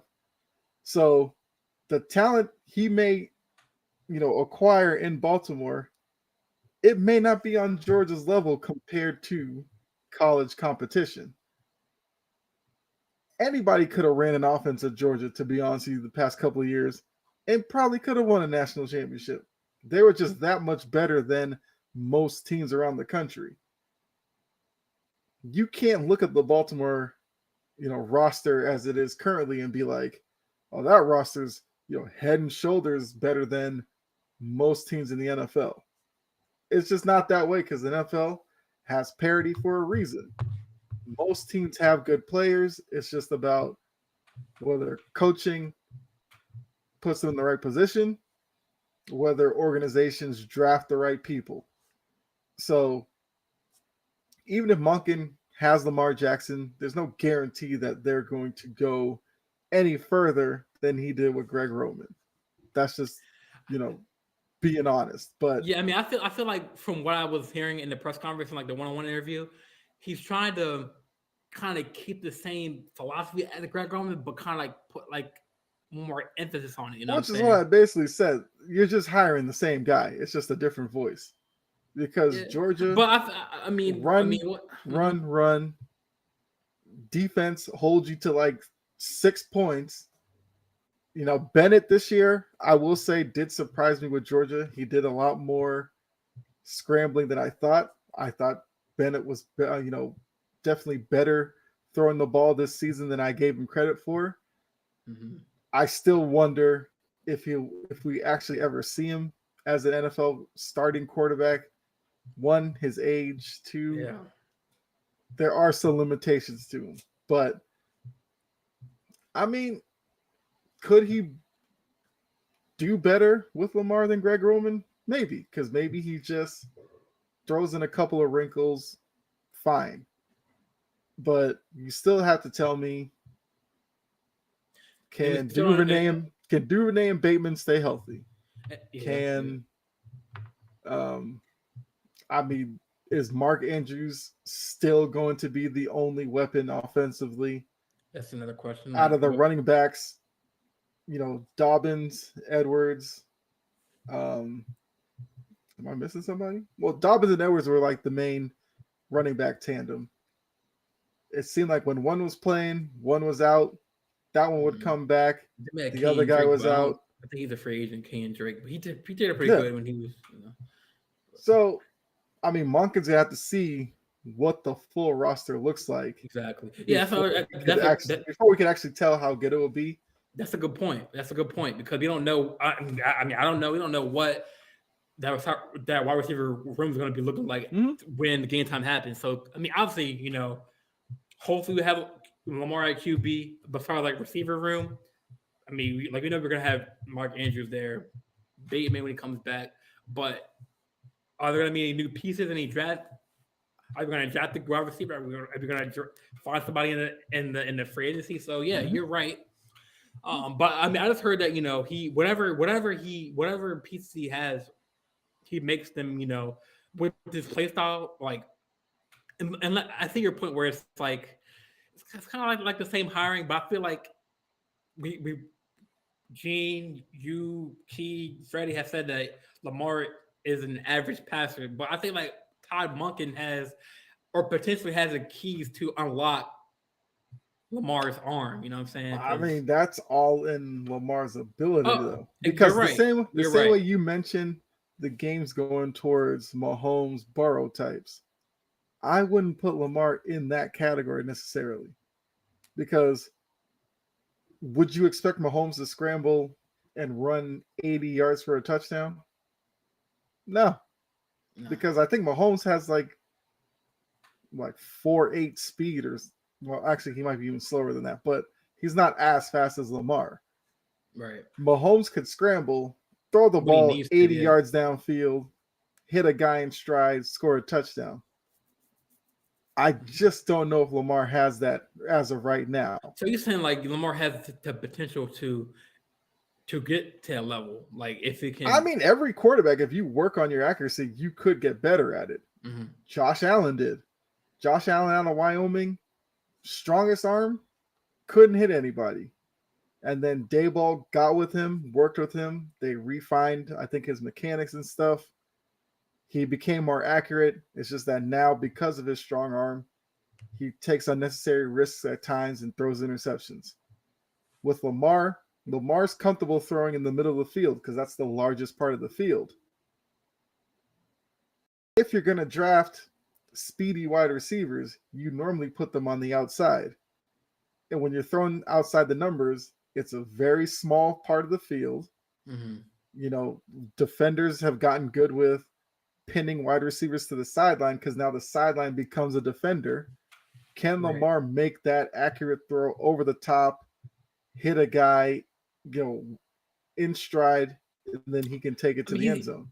I mean, he's done it before with like Hollywood Brown, but it's like not consistently. But I see where your point is. Like he's done it in spurts, where like a couple plays, couple drives here and there. But I can see where it's like we expect like Mahomes or like a Josh Allen, even that like in the playoffs, he was inconsistent throwing the ball too down the field. Mhm. Allen, against Miami, he was like a couple picks, overthrew like Diggs and stuff. So like it's not like, but like those quarterbacks I can see where like or like Hurts or like Mahomes or like Allen, like we expect them to throw the ball deep almost every play unless it's like a running play. But I mean, Lamar can sling the ball. I mean, it's not like he can't throw the ball. But then again, like you said, it's like every quarterback has time to fix their accuracy.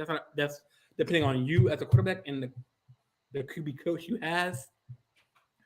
I'm not sure who our QB coach is right now. Currently, I'm not sure that. I don't know if he's on the roster or not. I'm not sure. There's a good chance Monken might have a guy from Georgia he may bring, or from his previous connections to the NFL that he might bring in. It's T something. Oh, I don't know. Not T Higgins. I mean T something. Let me look that up real quick. I know it starts with a T, because he was being vented for like one of the coaching positions, like the QB coach. Let me see. QB coach. Well, I say QB coach for what? Lamar or QB coach for the Ravens? Yeah, for the Ravens. Yeah, I honestly don't know if I've ever heard who it was, but I mean, for all we know, it's not. I'm not even close. It's James Urban. Okay. So I mean, it could be something with Lamar accuracy wise. It could be a mechanic thing. Maybe it's his foot placement. If it's something like that, that's something that can be fixed. It'll just be kind of breaking his mentality where, the way he threw the ball in Louisville and all that might have worked in Louisville because maybe he had guys wide open. It's easy to hit a guy wide open. NFL's a little different. If you're throwing deep down the sideline, you got kind of a couple yard window to fit the ball in. And that's the part where I wouldn't put Lamar up there with Mahomes, your Burrows. I mean, you could even say Hurts at this point because there's some throws Hurts made in that Super Bowl. I don't know if Lamar would make those. Is the potential there? Yes. It's just we have to see it first in order to really want to put him up there. Because if that part of his game doesn't evolve, I don't know if they win a Super Bowl with him. Because if he's able to make those throws, then defenses have to worry about that, which opens up Mark Andrews even more. It also might open up running lanes for him even more. So I don't know. It'll be interesting to see how his game develops. It'll get to a certain point where he'll reach an age where he may not actually develop because it'll be harder to make a change like that as a veteran quarterback. He's still relatively young. So Yeah, like if 26. Monken comes in and goes, yeah, your foot placement, you got to stand like this. Maybe he picks up on it and we see a better thrower next year. I don't know. Once again, I'd have to see more of Lamar's throws to really. I mean, I'm not a quarterback coach or anything like that, but I'm sure there's like video out there where people break down like Mahomes mechanics versus Lamar, and maybe there's a difference there. Maybe that's why, but I don't know. I know Lamar's MVP season. He kind of like did like the little, like the sidearm pass, which is pretty slick. Like, the little like where he like did that. I don't know if you can see that, but he did that. Mm-hmm. To kind of get the. I mean, but I will say like between last year and this year, like he has gotten the ball out a lot quicker than he has in the past because he has better O line. He had more pieces there. Ziegler, Morgan Moses. The rookie Tyler Lindenbaum, which he made a ton of improvements on the O line in his rookie season. I think our second round draft pick, or second pick, Tyler Lindenbaum. I think our first was Kyle Hamilton. And some of the games that we lost, like the Miami game, right?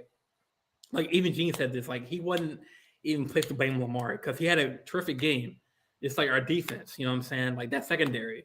So the Ravens they have a lot Yeah, of but I've options they can also go. said when Miami was making that comeback, the offense could have put together one drive Well, to stop that momentum. there were some plays where, there was the one, I think it was two plays. It was like one where Lamar, they were on the goal line, right? And Mm-hmm.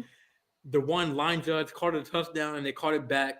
And then there was the other one where it was Mark Andrews, I think, or Ricard or something like that. It was like goal line. And I mean, the judge went up like this, touchdown, and they reviewed it.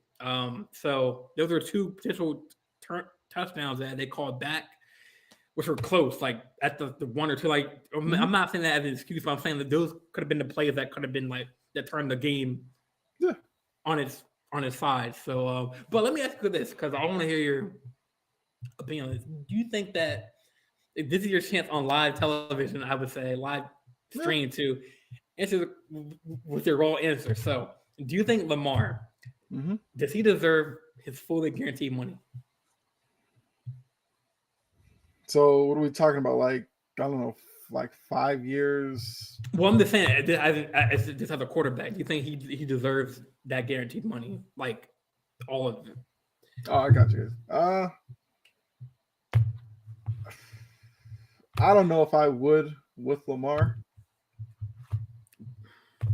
Only because the past 2 years, him getting hurt at the end of the year kind of has me worried. Because I don't want to give you a bunch of money and then we get to the playoffs and we have to rely on Huntley to win us a game.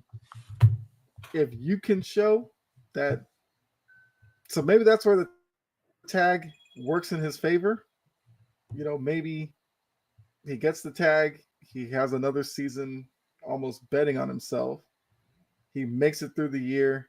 Then I would feel better about giving him fully guaranteed money. Because I'm also one of those who thinks that Deshaun Watson, skill for skill with Lamar, I think is a more talented quarterback.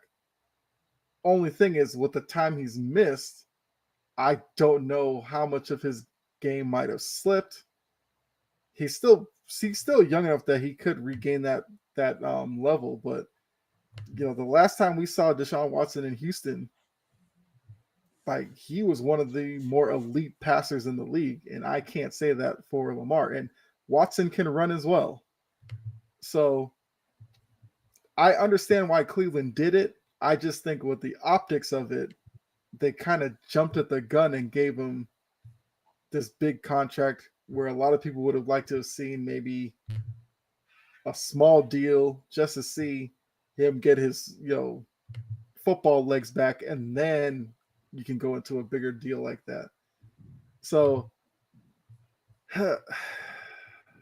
if you told me I could give Lamar 5 years, 200, and he would be okay with like 120 guaranteed, I'd probably be open to that. But if he comes up with I want 250 fully guaranteed, I'd be like, I don't know if I could do that. I don't know if I could commit to that. So What about? So you said 250 guaranteed, right? Like you wouldn't do that. yeah, the What about fully like? guaranteed What with about like him, 245 in the middle? yeah, but 245 fully guaranteed, I just would worry about that. Because I think for me there has to be some assurance for me that if the injuries are going to be a constant thing with you, that I kind of have an out. Where if it's fully guaranteed, like we're tied to you for that money, whether you get hurt or you don't. And if you're getting hurt every year, 2 years into that deal, you could be done as a quarterback. Then we're on the hook for 3 more years with a guy who can't make it through the year, who I'm assuming at that point would still only have one playoff win. That would look like a terrible investment on our part. Because Mahomes isn't going anywhere, Burrow's not going anywhere.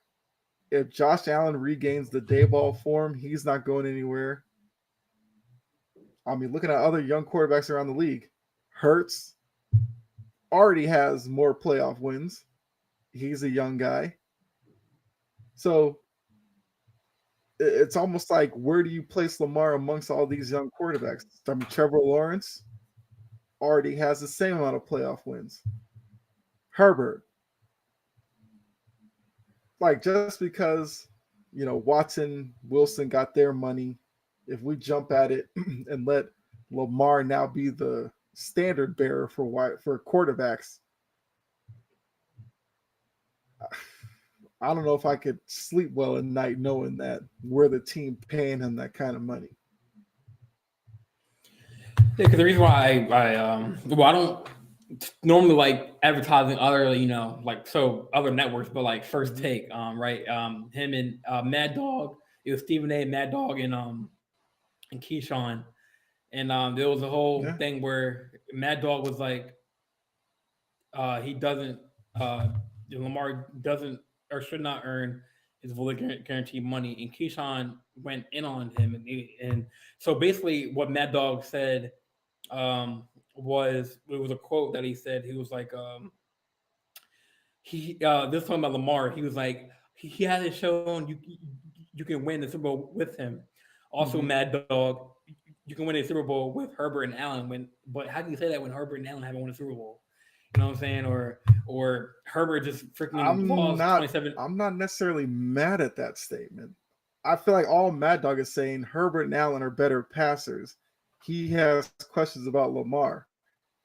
It almost seems like First Take is trying to make Mad Dog out to be Skip 2.0. Like someone said in the comments, Herbert lost a 27-0 lead in the playoffs. I mean, um, people are saying Allen I can could make a argue Super that Bowl. game was lost by Staley's lack of ability to coach well. But yes, I mean, yeah, he did lose that lead. Absolutely. We've seen Lamar lose leads. It happens. But I don't know. I wouldn't take that loss and completely, throw Herbert away. No. So for Mad Dog, he looks at the quarterback position a certain way.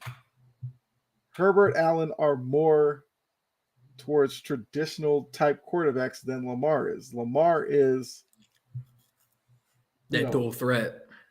Yeah. But even with dual threat, he's more towards the running side of that than a threat as a passer. That's where I think Mad Dog, like, if Lamar turned into, I don't know, Jalen Hurts next year, I feel like people would be like, yeah, you could definitely win with that guy. I think if it comes down to a playoff game and you need a drive where you have to throw the ball down the field, I think there's questions as to whether or not Lamar Jackson could get that done. And I think that's where he's coming from. Yeah, so yeah, it's gonna be interesting to see where this all leads to. Like, free agency, like you mentioned, the Jets. I mean, they're talking to Derek Carr and Aaron Rodgers. So I don't know what route they're gonna go with. you have Jimmy G still out there. I think he's a free agent, I believe. Unless he's still in the Niners. He, Because on that list of like, well, I think I think he's on a that guy. thing If that the Niners wanted to tag necessarily, they could. But all intents and purposes, he'll probably be a free agent. I don't think they're gonna yeah, waste because the tag the on one him. that Key sent of like the tears and stuff, like Jimmy under his his background was like an NFL like it Yeah, didn't he's have technically a NFL free team, agent. so But if yeah. the Niners wanted to tag him because they have worries about Purdy and Lance, they could. But they Yeah. basically let it be known for like 2 years that they want to move away from him.